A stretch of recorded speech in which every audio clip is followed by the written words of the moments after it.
ਜਸਬੀਰ ਭੁੱਲਰ ਦੁਆਰਾ ਅਨੁਵਾਦਿਤ ਉਮਨ ਤ੍ਰਿਲੋਕ ਦੀ ਪੁਸਤਕ ਹੈ ਅੰਮ੍ਰਿਤਾ ਇਮਰੋਜ਼ ਇੱਕ ਪਿਆਰ ਕਹਾਣੀ। ਅੰਗ 15। ਅੰਗਰੇਜ਼ੀ 'ਚ ਅੰਮ੍ਰਿਤਾ ਪ੍ਰੀਤਮ ਦੀ ਜੀਵਨੀ ਮੈਕਮਿਲਨ ਪਬਲਿਸ਼ਰ ਨੇ ਛਾਪੀ ਸੀ। ਉਹਦੇ ਰਿਲੀਜ਼ ਲਈ ਇੱਕ ਇਕੱਠ ਹੋਇਆ ਸੀ। ਪ੍ਰਕਾਸ਼ਕ ਨੇ ਮੈਨੂੰ ਜ਼ੋਰ ਦੇ ਕੇ ਕਿਹਾ ਕਿ ਮੈਂ ਅੰਮ੍ਰਿਤਾ ਨੂੰ ਨਾਲ ਲੈ ਕੇ ਉੱਥੇ ਪਹੁੰਚਾਂ। ਅੰਮ੍ਰਿਤਾ ਨੇ ਇਹ ਕਹਿ ਕੇ ਨਾ ਕਰ ਦਿੱਤੀ ਕਿ ਉਹਨਾਂ ਦੀ ਤਬੀਅਤ ਠੀਕ ਨਹੀਂ ਸੀ। ਪ੍ਰਕਾਸ਼ਕ ਦੇ ਫੋਨ ਘੜੀ ਮੁੜੀ ਆ ਰਹੇ ਸਨ। ਮੈਂ ਅੰਮ੍ਰਿਤਾ ਜੀ ਨੂੰ ਮੁੜ ਕੇ ਜਾਣ ਤੇ ਜ਼ੋਰ ਦਿੱਤਾ, ਜਾਣ ਲਈ ਉਤਸ਼ਾਹਤ ਵੀ ਕੀਤਾ, ਪਰ ਉਹ ਨਹੀਂ ਮੰਨੇ। ਆਖਿਰ ਮੈਂ ਉਹਨਾਂ ਨੂੰ ਬਾਲਾਂ ਵਾਂਗ ਫੁਸਲਾਇਆ, ਮਿੱਠੀਆਂ ਮਿੱਠੀਆਂ ਗੱਲਾਂ ਕੀਤੀਆਂ, ਥੋੜ੍ਹੀ ਜਿਹੀ ਖੁਸ਼ਾਮਦ ਵੀ ਕੀਤੀ ਤੇ ਫਿਰ ਆਪਣੀ ਸਹੁੰ ਦੇ ਦਿੱਤੀ ਤਾਂ ਉਹ ਮੰਨ ਗਏ। ਨਾਲ ਜਾਣ ਦੀ ਹਾਮੀ ਭਰ ਦਿੱਤੀ, ਪਰ ਉਹਨਾਂ ਇੱਕ ਸ਼ਰਤ ਵੀ ਨਾਲ ਰੱਖ ਦਿੱਤੀ ਕਿ ਸਮਾਗਮ ਵਿੱਚ ਉਹਨਾਂ ਨੂੰ ਮੈਂ ਹੀ ਲੈ ਕੇ ਜਾਵਾਂਗੀ। ਮੈਂ ਇਹ ਸ਼ਰਤ ਖੁਸ਼ੀ ਨਾਲ ਮੰਨ ਗਈ। ਮੇਰੇ ਪਤੀ ਤ੍ਰਿਲੋਕ, ਜਿਨ੍ਹਾਂ ਨੂੰ ਉਹ ਬਹੁਤ ਪਸੰਦ ਕਰਦੇ ਸਨ, ਸਾਨੂੰ ਸਭ ਨੂੰ ਖੁਦ ਡਰਾਈਵ ਕਰਕੇ ਲੈ ਗਏ। ਚਿੱਟਾ ਸਲਵਾਰ ਕੁੜਤਾ ਪਾਈ ਅੰਮ੍ਰਿਤਾ ਇਮਰੋਜ਼ ਦਾ ਹੱਥ ਫੜ ਕੇ ਨਿੱਕੇ ਨਿੱਕੇ ਕਦਮ ਪੁੱਟਦੇ ਸਮਾਗਮ ਵਾਲੇ ਹਾਲ 'ਚ ਪਹੁੰਚੇ। ਸਮਾਗਮ ਦੇ ਦੌਰਾਨ ਕਪਿਲਾ ਵਾਤਸਾਇਨ ਨੇ ਅੰਮ੍ਰਿਤਾ ਨੂੰ ਭਾਰਤ ਦੀ ਵੰਡ ਉੱਤੇ ਲਿਖੀ ਆਪਣੀ ਮਸ਼ਹੂਰ ਕਵਿਤਾ ਅੱਜ ਆਖਾਂ ਵਾਰਿਸ ਸ਼ਾਹ ਨੂੰ ਸੁਣਾਉਣ ਲਈ ਕਿਹਾ। ਉਹਨਾਂ ਕਵਿਤਾ ਸੁਣਾਉਣੀ ਸ਼ੁਰੂ ਕੀਤੀ, ਇੱਕ ਰੋਈ ਸੀ ਧੀ ਪੰਜਾਬ ਦੀ। ਸਰੋਤਿਆਂ ਵਿੱਚ ਚੁੱਪ ਪਸਰ ਗਈ। ਚੌਗਿਰਦਾ ਸन्नाटे ਨਾਲ ਭਰ ਗਿਆ। ਸਾਰੇ ਅਸਲੋਂ ਖਾਮੋਸ਼ ਸਨ। ਹਰ ਸ਼ਬਦ ਤੇ ਪੰਕਤੀ ਨਾਲ ਅੰਮ੍ਰਿਤਾ ਦੀ ਮਿੱਠੀ ਤੇ ਦਿਲ ਨੂੰ ਛੂਹ ਲੈਣ ਵਾਲੀ ਆਵਾਜ਼ ਗੂੰਜ ਰਹੀ ਸੀ। ਇੱਕ ਨਵੇਂ ਜਜ਼ਬੇ ਦੇ ਨਾਲ, ਤਰਲ ਜਿਹੇ ਜਜ਼ਬਾਤ ਨਾਲ ਭਿੱਜੀ ਹੋਈ ਉਹ ਆਵਾਜ਼ ਇੱਕ ਵਾਰ ਫੇਰ ਸਾਰਿਆਂ ਨੂੰ ਵੰਡ ਦੇ ਉਹਨਾਂ ਦਿਨਾਂ ਦੇ ਦਰਦ ਤੇ ਦੁਖਾਂਤ ਦੇ ਐਨ ਵਿੱਚ ਲੈ ਗਈ ਸੀ।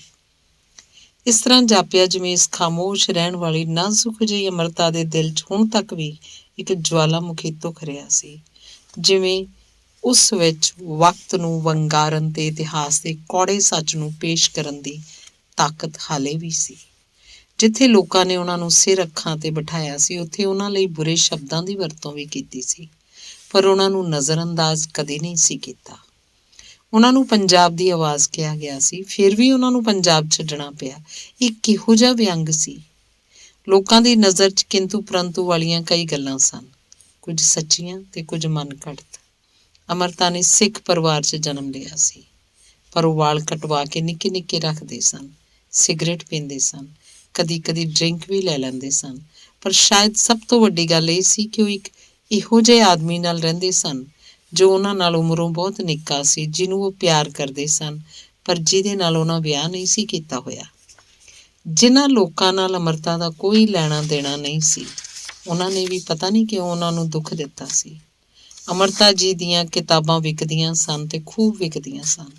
ਪਾਠਕ ਉਹਨਾਂ ਨੂੰ ਪਿਆਰ ਕਰਦੇ ਸਨ। ਇਸ ਤਰ੍ਹਾਂ ਲੱਗਦਾ ਸੀ ਜਿਵੇਂ ਅੰਮ੍ਰਿਤਾ ਦੇ ਸਮਕਾਲੀ ਉਹਨਾਂ ਦੇ ਸਫਲ ਲੇਖਨ ਕਹਾਣੀਆਂ, ਕਵਿਤਾਵਾਂ ਤੇ ਨਾਵਲਾਂ ਦੇ ਵਿਸ਼ੇ ਤੇ ਉਹਨਾਂ ਦੇ ਰਹਿਣ ਸਹਿਣ ਦੇ ਤੌਰ ਤਰੀਕਿਆਂ ਨੂੰ ਬਰਦਾਸ਼ਤ ਨਹੀਂ ਸਨ ਕਰ ਰਹੇ। ਪੰਜਾਬ ਦਾ ਕੋਈ ਅਖਬਾਰ ਜਾਂ ਰਸਾਲਾ ਇਹੋ ਜਿਹਾ ਨਹੀਂ ਹੋਣਾ ਜਿਸ 'ਚ ਅੰਮ੍ਰਿਤਾ ਦੇ ਰਹਿਣ ਸਹਿਣ ਜਾਂ ਲੇਖਣੀ ਨੂੰ ਲੈ ਕੇ ਕੋਈ ਵਿਵਾਦੀ ਗੱਲ, ਕੋਈ ਮਿੱਥਿਆ ਆਰੋਪ ਜਾਂ ਨਿੰਦਿਆ ਨਾ ਛਪੀ ਹੋਵੇ। ਉਹਨਾਂ ਦੀਆਂ ਕੁਝ ਕਿਤਾਬਾਂ ਨੂੰ ਤਾਂ ਨਿੰਦਣਯੋਗ ਗਰਦਾਨ ਕੇ ਉਹਨਾਂ ਉੱਤੇ ਰੋਕ ਵੀ ਲਾ ਦਿੱਤੀ ਗਈ ਸੀ।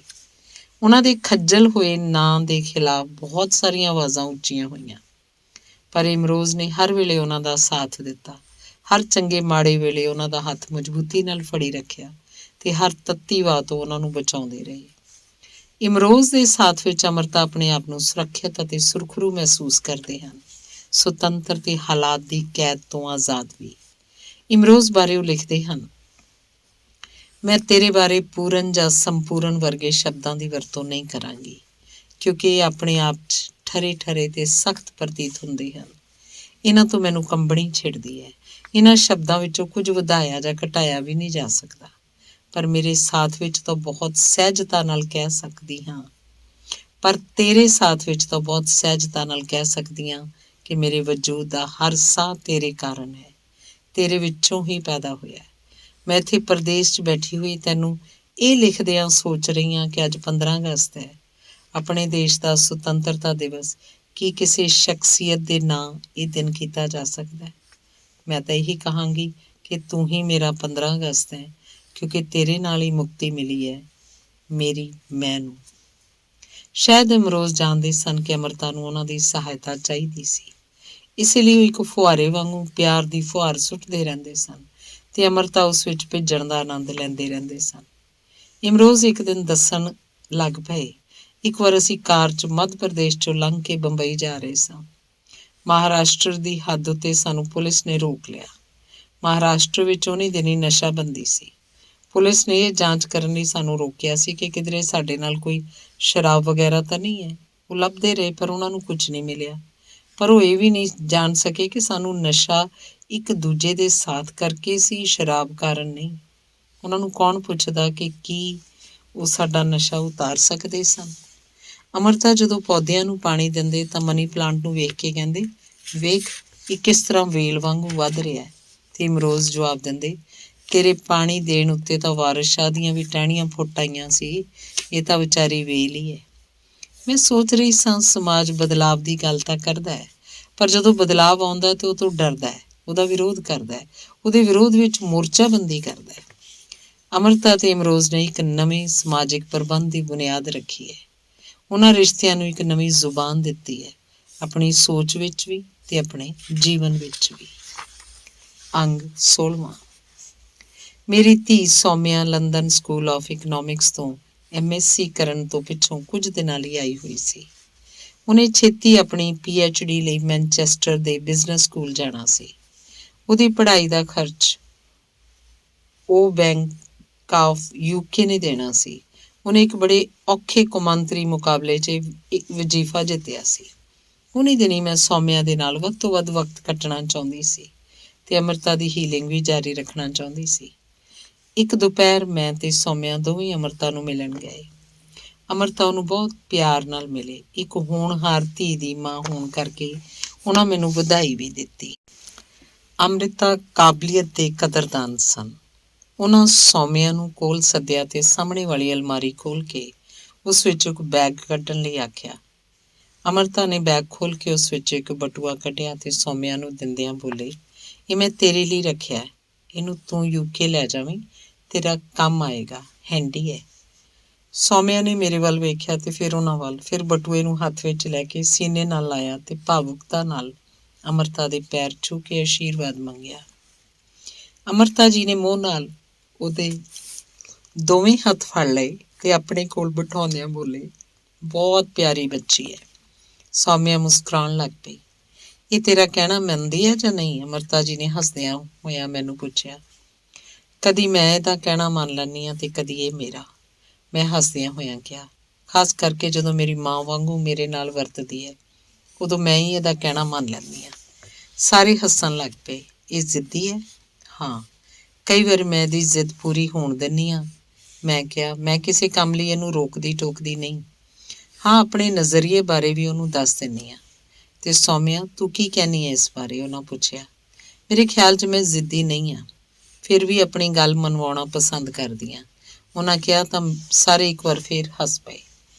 ਕੁਝ ਚਿਰ ਪਿੱਛੋਂ ਸੌਮਿਆ ਨੂੰ ਗਲੇ ਲਗਾਉਂਦਿਆਂ ਬੋਲੇ, ਤੇਰੀ ਇੱਕ ਹੀ ਧੀ ਹੈ, ਤੂੰ ਫਿਰ ਵੀ ਉਹਨੂੰ ਇੰਨੀ ਦੂਰ ਭੇਜ ਦਿੱਤਾ। ਇਸੇ ਲਈ ਤਾਂ ਦੂਰ ਭੇਜਿਆ। ਇਹ ਸਾਡੀ ਇੱਕੋ ਇੱਕ ਧੀ ਹੈ। ਅਸੀਂ ਚਾਹੁੰਦੇ ਹਾਂ ਇਹਨੂੰ ਪੂਰਾ ਮੌਕਾ ਮਿਲੇ, ਇਹ ਜਿੰਨਾ ਵੀ ਉੱਡਣਾ ਚਾਹੇ ਉੱਡ ਲਏ ਤੇ ਕੌਮਾਂਤਰੀ ਮਾਹੌਲ 'ਚ ਵਧੇ ਫੁੱਲੇ। ਦੂਸਰਾ ਕਾਰਨ ਇਹ ਵੀ ਹੈ ਕਿ ਸਾਡੀ ਸੋਚ ਇਕਲੌਤੀ ਸੰਤਾਨ ਤੇ ਧੀ ਵੀ, ਇਸ ਲਈ ਵੀ ਅਸੀਂ ਚਾਹੁੰਦੇ ਹਾਂ ਇਹ ਪੂਰੀ ਤਰ੍ਹਾਂ ਸਮਰੱਥਾਵਾਨ ਤੇ ਸਵੈ ਨਿਰਭਰ ਹੋਈ। ਇੰਨੇ ਨੂੰ ਅਮਰਤਾ ਜੀ ਦੀ ਬਹੂ ਸੌਮਿਆ ਲਈ ਪੈਪਸੀ ਲੈ ਕੇ ਆ ਗਈ। ਅਸੀਂ ਕੁਝ ਇੱਧਰ ਉੱਧਰ ਦੀਆਂ ਗੱਲਾਂ ਕਰਦੇ ਰਹੇ। ਫਿਰ ਮੈਂ ਸਾਰਿਆਂ ਨੂੰ ਦੂਸਰੇ ਕਮਰੇ 'ਚ ਜਾਣ ਲਈ ਆਖਿਆ ਤਾਂ ਕਿ ਮੈਂ ਅਮਰਤਾ ਨੂੰ ਹੀਲਿੰਗ ਦੇ ਸਕਾਂ। ਹੀਲਿੰਗ ਤੋਂ ਪਿੱਛੋਂ ਬਿਹਤਰ ਮਹਿਸੂਸ ਕਰਨ ਲੱਗ ਪਈ ਤਾਂ ਅਸੀਂ ਬਾਕੀਆਂ ਨੂੰ ਕਮਰੇ 'ਚ ਬੁਲਵਾ ਲਿਆ।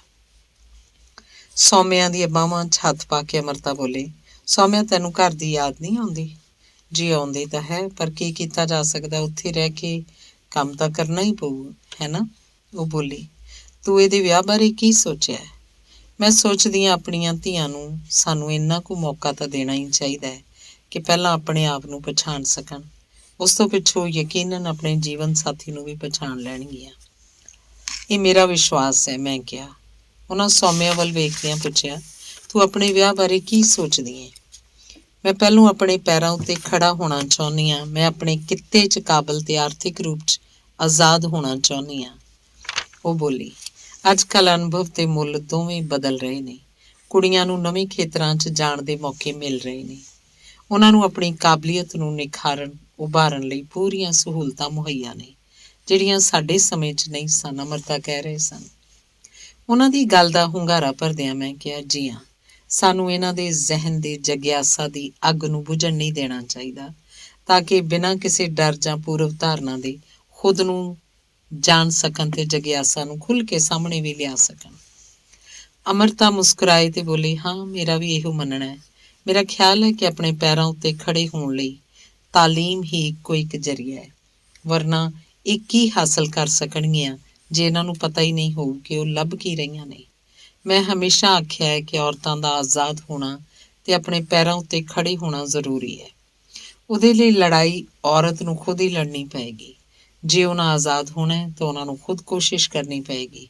ਸਿਰਫ ਚਾਹਣਾ ਹੀ ਕਾਫੀ ਨਹੀਂ ਹੁੰਦਾ। ਸਮਾਜ ਵਿੱਚ ਔਰਤਾਂ ਦੀ ਥਾਂ ਬਾਰੇ ਉਹਨਾਂ ਦਾ ਕਹਿਣਾ ਸੀ, ਮੈਂ ਸਮਾਜ ਵਿੱਚ ਮਰਦਾਂ ਦੀ ਹਕੂਮਤ, ਔਰਤਾਂ ਦੀ ਗੁਲਾਮੀ ਤੇ ਉਹਨਾਂ ਉੱਤੇ ਕੀਤੇ ਜਾ ਰਹੇ ਜ਼ੁਲਮੋ ਸਿਤਮ ਦੇ ਸਖਤ ਵਿਰੋਧ ਹਾਂ।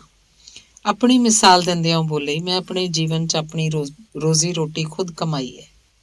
ਪੈਸੇ ਦੇ ਮਾਮਲੇ 'ਚ ਔਰਤਾਂ ਦੀ ਮਰਦਾਂ ਉੱਤੇ ਨਿਰਭਰ ਹੋਣਾ ਕਤਈ ਠੀਕ ਨਹੀਂ। ਇਸ ਤਰ੍ਹਾਂ ਕਰਕੇ ਔਰਤ ਆਪਣੇ ਆਪ ਨੂੰ ਖੁਦ ਹੀ ਮਰਦਾਂ ਦੇ ਹੱਥਾਂ ਦਾ ਖਿਡੌਣਾ ਬਣਾ ਲੈਂਦੀ ਹੈ। ਫਿਰ ਉਹਦੀ ਹੈਸੀਅਤ ਇੱਕ ਨੌਕਰ ਤੋਂ ਵੱਧ ਨਹੀਂ ਰਹਿੰਦੀ। ਔਰਤਾਂ ਦੇ ਬੁਨਿਆਦੀ ਹੱਕਾਂ ਦੇ ਬਾਰੇ ਅਮਰਤਾ ਦੇ ਖਿਆਲ ਜਾਣ ਕੇ ਮੈਨੂੰ ਤਾਂ ਚੰਗਾ ਲੱਗਾ ਹੀ, ਪਰ ਸਾਡੇ ਵਿੱਚ ਹਾਜ਼ਰ 2 ਸੁਆਣੀਆਂ ਉੱਤੇ ਵੀ ਇਹਦਾ ਚੰਗਾ ਅਸਰ ਹੋਇਆ। ਅੰਗ 17। ਹੁਣ ਤੱਕ ਮੈਂ ਅਮਰਤਾ ਨਾਲ ਉਹਨਾਂ ਦੇ ਨਿੱਜੀ ਜੀਵਨ ਦੀਆਂ ਗੱਲਾਂ ਵੀ ਕਰਨ ਲੱਗ ਪਈ ਸਾਂ। ਇੱਕ ਮਾਂ ਦੇ ਦਿਲ ਉੱਤੇ ਕੀ ਗੁਜ਼ਰਦੀ ਹੈ ਜਦੋਂ ਉਹਨੂੰ ਪਤਾ ਲੱਗਦਾ ਹੈ ਕਿ ਉਹਦੇ ਬੱਚੇ ਉਹਨੂੰ ਇਸ ਗੱਲ ਲਈ ਗੁਨਾਹਗਾਰ ਮੰਨਦੇ ਨੇ ਕਿ ਉਹਨੇ ਤਾਂ ਆਪਣੀ ਜ਼ਿੰਦਗੀ ਨੂੰ ਨਵਾਂ ਮੋੜ ਦੇ ਕੇ ਸਵਾਰ ਲਿਆ, ਪਰ ਇਹ ਨਹੀਂ ਸੋਚਿਆ ਕਿ ਇਸ ਗੱਲ ਨਾਲ ਉਹਦੇ ਬੱਚਿਆਂ ਦੀ ਜ਼ਿੰਦਗੀ 'ਤੇ ਕਿੰਨਾ ਬੁਰਾ ਅਸਰ ਪਿਆ ਹੈ ਤੇ ਉਹਨਾਂ ਨੂੰ ਕਿੰਨਾ ਦੁੱਖ ਝੱਲਣਾ ਪਿਆ ਹੈ। ਜਦੋਂ ਕੋਈ ਘਰ ਟੁੱਟਦਾ ਹੈ ਤੇ ਉਹਦਾ ਤਿੜਕਣਾ ਬੱਚਿਆਂ ਦੇ ਦਿਲੋਂ ਦਿਮਾਗ ਨੂੰ ਹਿਲਾ ਕੇ ਰੱਖ ਜਾਂਦਾ ਹੈ। ਉਹਨਾਂ ਨੂੰ ਆਪਣੇ ਮਾਨਸਿਕ ਸੰਤੁਲਨ ਕਾਇਮ ਰੱਖਣ ਲਈ ਤੇ ਸਮਾਜਿਕ ਸਵੀਕ੍ਰਿਤੀ ਲਈ ਕਿੰਨੇ ਸਮਝੌਤੇ ਕਰਨੇ ਪੈਂਦੇ ਹੈ। ਮਾਂ ਪਿਓ ਭੁੱਲ ਜਾਂਦੇ ਨੇ ਕਿ ਉਹਨਾਂ ਦੇ ਬੱਚਿਆਂ ਦੀਆਂ ਵੀ ਜਜ਼ਬਾਤੀ ਜ਼ਰੂਰਤਾਂ ਨੇ, ਮਨੋਵਿਗਿਆਨਿਕ ਲੋੜਾਂ ਨੇ। ਇਸੇ ਲਈ ਇਹੋ ਜਿਹੇ ਹਾਲਾਤ ਵਿੱਚ ਬੱਚਿਆਂ ਦਾ ਮਾਂ ਪਿਓ ਨੂੰ ਸਵਾਰਥੀ ਤੇ ਮੁਜਰਿਮ ਕਰਾਰ ਦੇ ਦੇਣਾ ਸੁਭਾਵਕ ਹੈ। ਅਮਰਤਾ ਇੱਕ ਬੇਹੱਦ ਭਾਵੁਕ ਤੇ ਸੰਵੇਦਨਸ਼ੀਲ ਮਾਂ ਸੀ।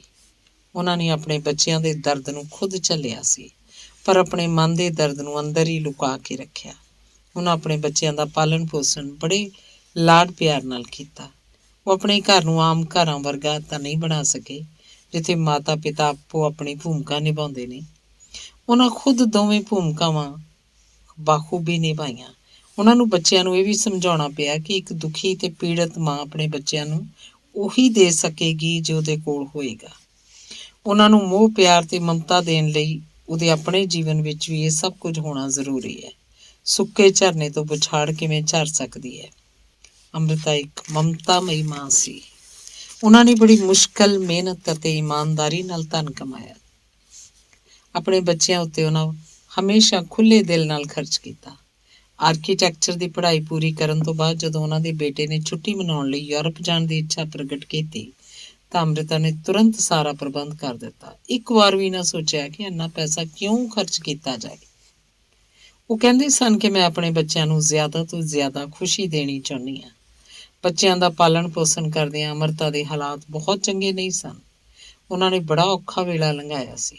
ਫਿਰ ਵੀ ਹਿੰਮਤ ਤੇ ਸੱਚਾਈ ਨਾਲ ਇਹ ਜ਼ਿੰਮੇਵਾਰੀ ਉਹਨਾਂ ਸਫਲਤਾਪੂਰਵਕ ਪੂਰੀ ਕੀਤੀ।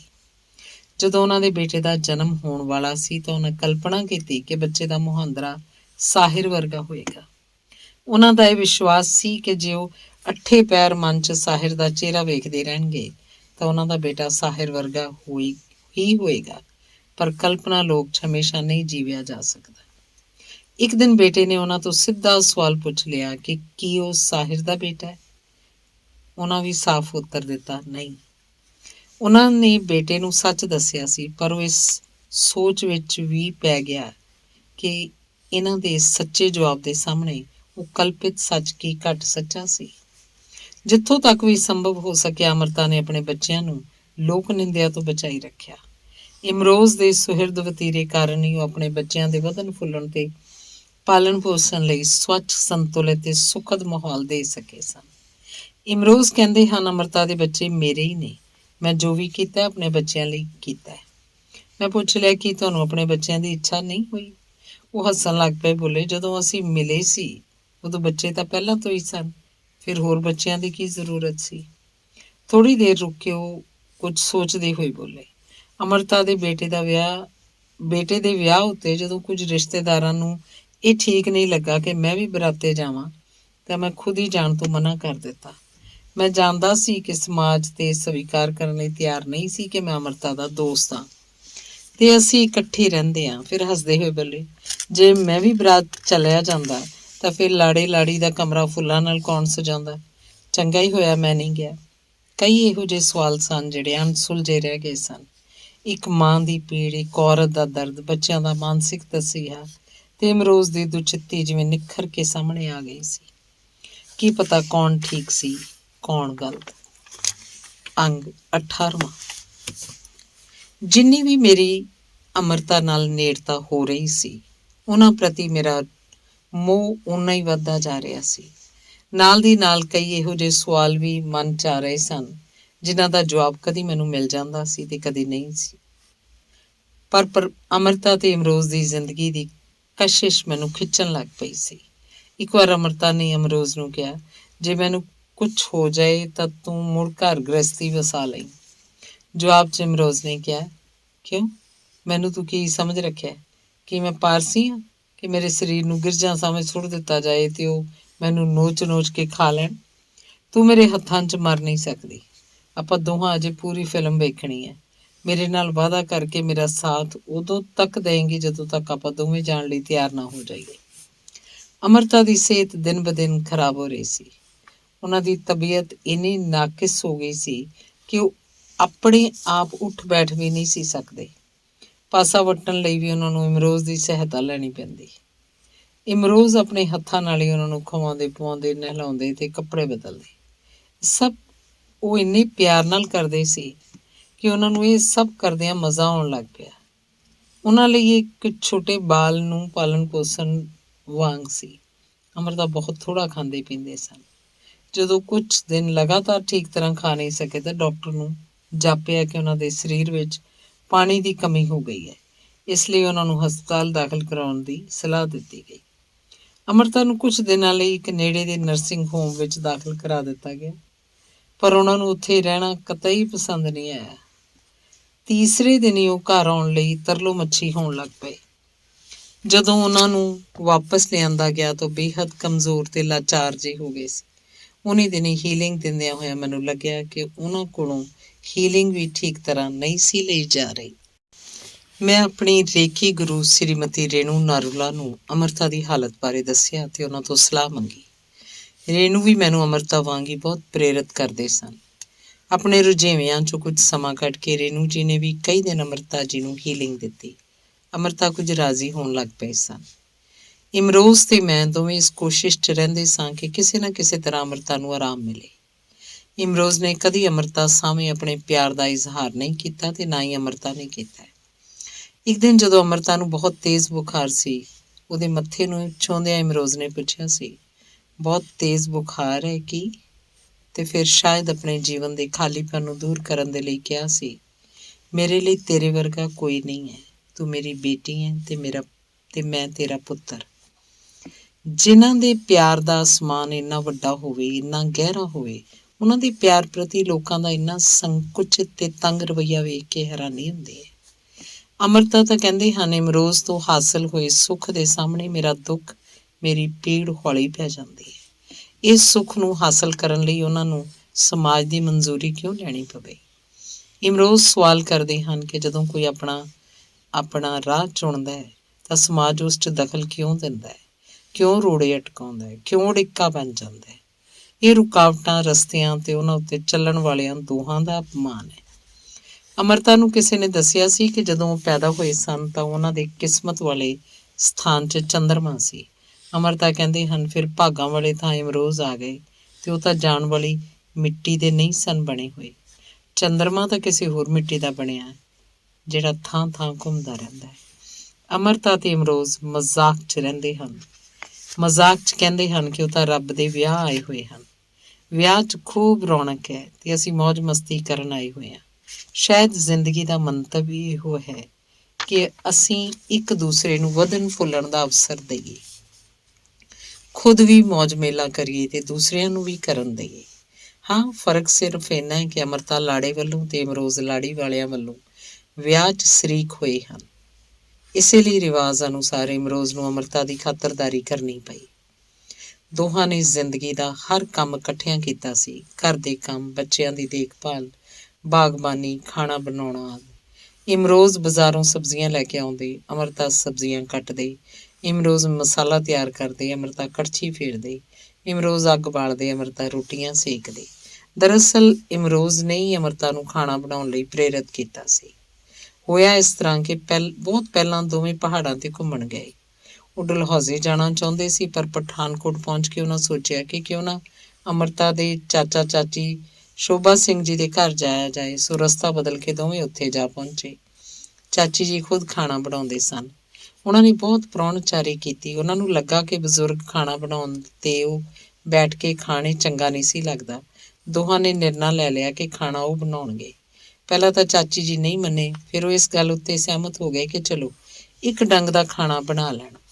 ਖਾਣਾ ਬਣਾਉਣ ਦਾ ਸਿਲਸਿਲਾ ਇੱਥੋਂ ਹੀ ਸ਼ੁਰੂ ਹੋਇਆ। ਉੱਥੇ ਦੋਵੇਂ 10 ਦਿਨ ਰਹੇ। ਦੋਹਾਂ ਨੇ ਰਲ ਕੇ ਇੰਨਾ ਸੁਆਦੀ ਖਾਣਾ ਬਣਾਇਆ ਕਿ ਬਾਅਦ ਵਿੱਚ ਨੌਕਰ ਦੇ ਹੱਥ ਦਾ ਖਾਣਾ ਚੰਗਾ ਹੀ ਨਹੀਂ ਲੱਗਿਆ। ਦੋਹਾਂ ਨੇ ਰਲ ਕੇ ਹੀ ਖਾਣਾ ਬਣਾਉਣਾ ਸ਼ੁਰੂ ਕਰ ਦਿੱਤਾ। ਇਹ ਸਭ ਜਾਣ ਕੇ ਸੁਣ ਕੇ ਮੈਂ ਜਿਵੇਂ ਉਹਨਾਂ ਦੇ ਘਰ ਦਾ ਹੀ ਇੱਕ ਹਿੱਸਾ ਹੋ ਗਈ ਸੀ। ਜਾਪਿਆ ਮੈਂ ਉਦੋਂ ਵੀ ਇੱਥੇ ਕਿਤੇ ਹੀ ਸੀ ਜਦੋਂ ਇਹ ਜੋੜਾ ਪਹਿਲੀ ਵਾਰੀ ਹੱਸਦਾ, ਗੱਲਾਂ ਕਰਦਾ ਆਪਣੇ ਲਈ ਖਾਣਾ ਤਿਆਰ ਕਰ ਰਿਹਾ ਸੀ। ਅੰਗ 19ਵਾਂ। ਅੰਮ੍ਰਿਤਾ ਤੇ ਇਮਰੋਜ਼ ਦੀ ਆਪਸੀ ਗੁਫ਼ਤਗੂ, ਉਹਨਾਂ ਦਾ ਇੱਕ ਦੂਸਰੇ ਬਾਰੇ ਕੁਝ ਕਹਿਣਾ, ਕੁਝ ਸਮਝਣਾ, ਕੁਝ ਸਮਝਾਉਣਾ, ਕੁਝ ਦੱਸਣਾ ਮਨ ਨੂੰ ਮੋਹਦਾ ਸੀ। ਇੱਕ ਦਿਨ ਅੰਮ੍ਰਿਤਾ ਇਮਰੋਜ਼ ਨੂੰ ਕਹਿਣ ਲੱਗੇ, ਤੂੰ ਹੀ ਮੇਰਾ ਇਕਲੌਤਾ ਦੋਸਤ ਹੈ। ਇਮਰੋਜ਼ ਨੇ ਜਵਾਬ ਦਿੱਤਾ, ਕੀ ਤੂੰ ਮੈਨੂੰ ਆਪਣਾ ਵਿਸ਼ਵਾਸ ਪਾਤਰ ਸਮਝਦੀ ਹੈ? ਤੂੰ ਹੀ ਤਾਂ ਕਿਹਾ ਸੀ ਕਿ ਤੂੰ ਮੇਰੀ ਕਿਤਾਬ ਡਾਕਟਰ ਦੇਵ ਦਾ ਡਾਕਟਰ ਦੇਵ ਹੈ। ਹਾਲਾਂਕਿ ਨਾਵਲ ਮੈਂ ਤੈਨੂੰ ਮਿਲਣ ਤੋਂ ਪਹਿਲਾਂ ਲਿਖਿਆ ਸੀ, ਪਰ ਇੰਨੇ ਦੋਗਲੇ ਲੋਕਾਂ ਦੀ ਭੀੜ 'ਚੋਂ ਮੈਂ ਤੈਨੂੰ ਲੱਭ ਲਿਆ ਸੀ। ਕੀ ਇਹ ਸਬੂਤ ਘੱਟ ਹੈ? ਅੰਮ੍ਰਿਤਾ ਨੇ ਫੈਜ਼ ਅਹਿਮਦ ਫੈਜ਼ ਦਾ ਇੱਕ ਸ਼ੇਅਰ ਪੜ੍ਹਿਆ, ਕਿਸੀ ਕਾ ਦਰਦ ਹੋ ਕਰਤੇ हैं तेरे नाम रकम, गिला है जो भी किसी से तेरे सबब से है। ਇਸ ਤਰ੍ਹਾਂ ਕਹਿੰਦੇ ਉਹ ਹਰ ਬੁਰਾਈ ਲਈ ਇਮਰੋਜ਼ ਨੂੰ ਜ਼ਿੰਮੇਵਾਰ ਠਹਿਰਾ ਦਿੰਦੇ ਸਨ, ਭਾਵੇਂ ਉਹ ਕਿਸੇ ਅਖਬਾਰ ਦੀ ਖਬਰ ਹੀ ਕਿਉਂ ਨਾ ਹੋਵੇ। ਮਸਲਨ ਕਿਸੇ ਡਰਾਈਵਰ ਨੇ ਕਿਸੇ ਔਰਤ ਨਾਲ ਅਭੱਦਰ ਵਿਹਾਰ ਕੀਤਾ ਤੇ ਉਸ ਔਰਤ ਨੇ ਚੱਲਦੀ ਬੱਸ 'ਚੋਂ ਛਾਲ ਮਾਰ ਕੇ ਆਪਣੀ ਜਾਨ ਗੁਆ ਦਿੱਤੀ। ਜਾਂ ਫਿਰ ਚੀਨ ਦੀ ਚਲਾਕੀ ਹੋਵੇ, ਰੂਸ ਦੀ ਧੋਖਾਧੜੀ, ਜਾਂ ਫਿਰ ਅਮਰੀਕਾ ਦੀ ਤਾਨਾਸ਼ਾਹੀ, ਉਹ ਬਸ ਇਮਰੋਜ਼ ਉੱਤੇ ਵਰ ਪੈਂਦੇ ਸਨ। ਉੱਧਰ ਇਮਰੋਜ਼ ਕਹਿੰਦੇ ਅੰਮ੍ਰਿਤਾ ਜਨਮ ਤੋਂ ਹੀ ਆਦਰਸ਼ਵਾਦੀ ਸੀ। ਗੁੱਸੇ 'ਚ ਜਾਂ ਖਿਝ ਕੇ ਉਹ ਕੁਝ ਵੀ ਕਹਿ ਦੇਵੇ, ਪਰ ਲੋਕਾਂ ਦੇ ਬੇਯਕੀਨੀ ਵਾਲੇ ਵਤੀਰੇ ਦੇ ਬਾਵਜੂਦ ਅੰਮ੍ਰਿਤਾ ਦਾ ਮਨੁੱਖ ਦੀ ਚੰਗਿਆਈ 'ਚ ਵਿਸ਼ਵਾਸ ਬਣਿਆ ਹੋਇਆ ਸੀ। ਵਿਖਾਵੇ ਵਿੱਚ ਉਹ ਭਾਵੇਂ ਕਿੰਨੇ ਵੀ ਭਬੂਕਾ ਹੋ ਜਾਣ, ਅੰਦਰੋਂ ਬੇਹੱਦ ਸ਼ਾਂਤ ਤੇ ਸੀਤਲ ਸਨ। ਆਪਣੇ ਜੀਵਨ ਦੇ ਇੰਨੇ ਕੌੜੇ ਅਨੁਭਵਾਂ ਤੋਂ ਬਾਅਦ ਵੀ ਜਦੋਂ ਵੇਲਾ ਆਉਂਦਾ ਤਾਂ ਮਨੁੱਖਤਾ 'ਚ ਆਪਣਾ ਵਿਸ਼ਵਾਸ ਮੁੜ ਪੱਕਾ ਕਰ ਲੈਂਦੇ ਸਨ। ਆਮ ਤੌਰ ਉੱਤੇ ਇਹੋ ਜਿਹੇ ਅਨੁਭਵਾਂ ਤੋਂ ਬਾਅਦ ਉਹ ਇੱਕ ਉਦਾਸ ਗੀਤ ਲਿਖ ਕੇ ਸੰਤੁਸ਼ਟ ਹੋ ਜਾਂਦੇ ਸਨ। ਇਮਰੋਜ਼ ਦੱਸਦੇ ਸਨ ਕਿ ਸਮਕਾਲੀ ਸਾਹਿਤਕਾਰਾਂ ਪ੍ਰਤੀ ਅੰਮ੍ਰਿਤਾ ਦੇ ਮਨ 'ਚ ਆਪਣੱਤ ਤੇ ਭਾਈਚਾਰੇ ਦੀ ਭਾਵਨਾ ਬਹੁਤ ਡੂੰਘੀ ਸੀ। ਜੇ ਉਹਨਾਂ ਨੂੰ ਕਿਸੇ ਦੂਸਰੇ ਦੀ ਲਿਖੀ ਹੋਈ ਕਵਿਤਾ ਜਾਂ ਸ਼ੇਅਰ ਪਸੰਦ ਆ ਜਾਂਦਾ ਸੀ ਤਾਂ ਦਿਨ ਭਰ ਉਸੇ ਨੂੰ ਗੁਣਗੁਣਾਉਂਦੇ ਰਹਿੰਦੇ ਤੇ ਦੂਸਰਿਆਂ ਨੂੰ ਵੀ ਸੁਣਾਉਂਦੇ ਸਨ। ਉਹਨਾਂ ਨੂੰ ਲੱਗਦਾ ਜਿਵੇਂ ਉਹਨਾਂ ਦੇ ਕਿਸੇ ਆਪਣੇ ਨੇ ਬਹੁਤ ਵੱਡੀ ਸਾਹਿਤਿਕ ਪ੍ਰਾਪਤੀ ਕਰ ਲਈ ਹੋਵੇ।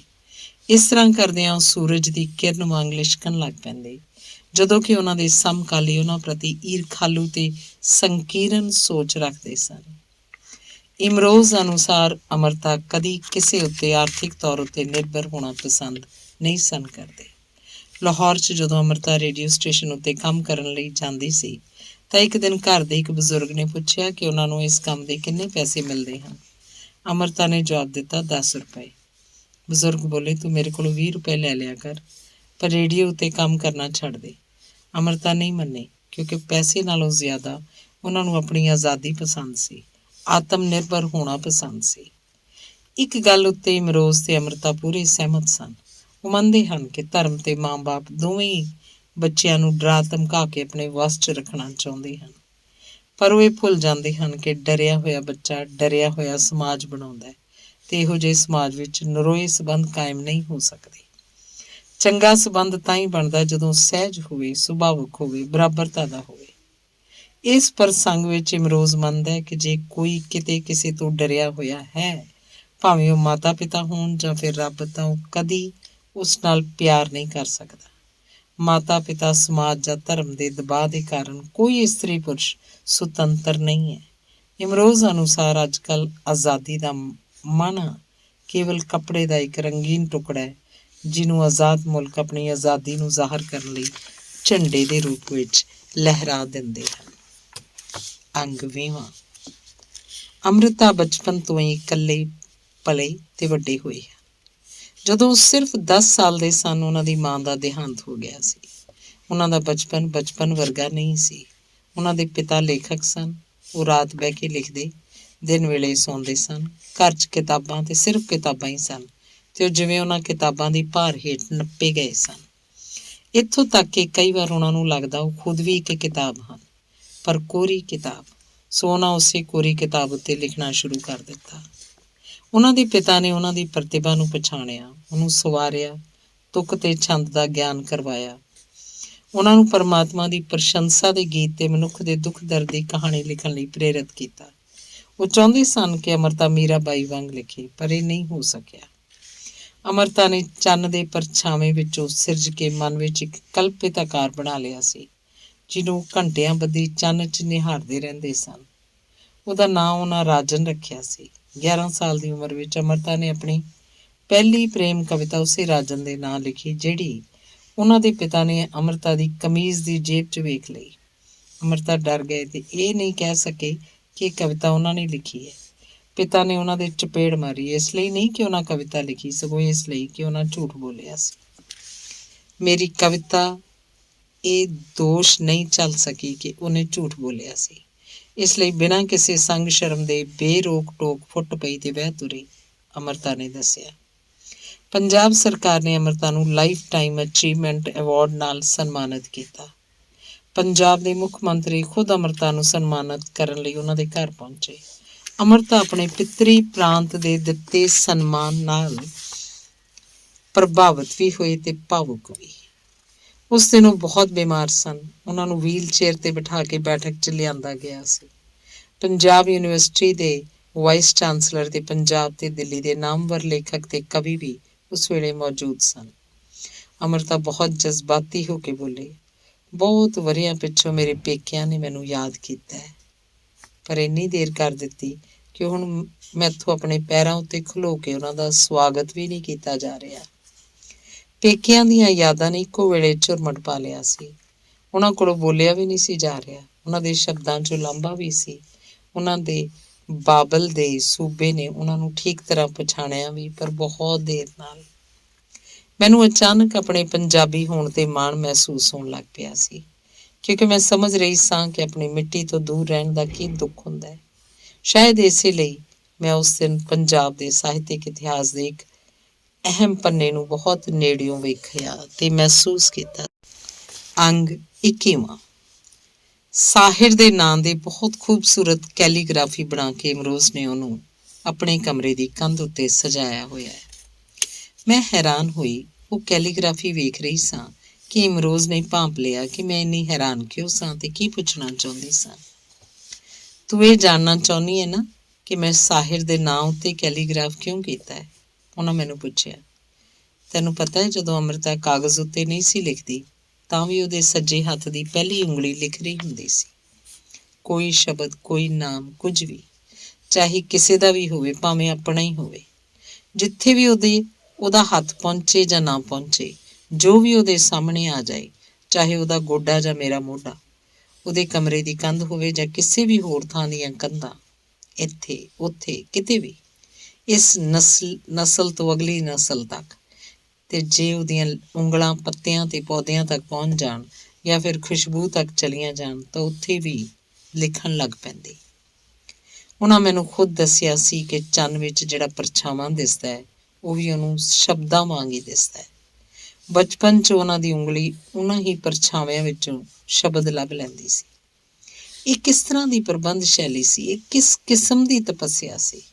ਸਾਡੀ ਜਾਣ ਪਛਾਣ ਦੇ ਸ਼ੁਰੂ ਵਾਲੇ ਸਾਲਾਂ 'ਚ ਮੈਂ ਉਹਨੂੰ ਸਕੂਟਰ ਉੱਤੇ ਬਿਠਾ ਕੇ ਲੈ ਜਾਂਦਾ ਸੀ।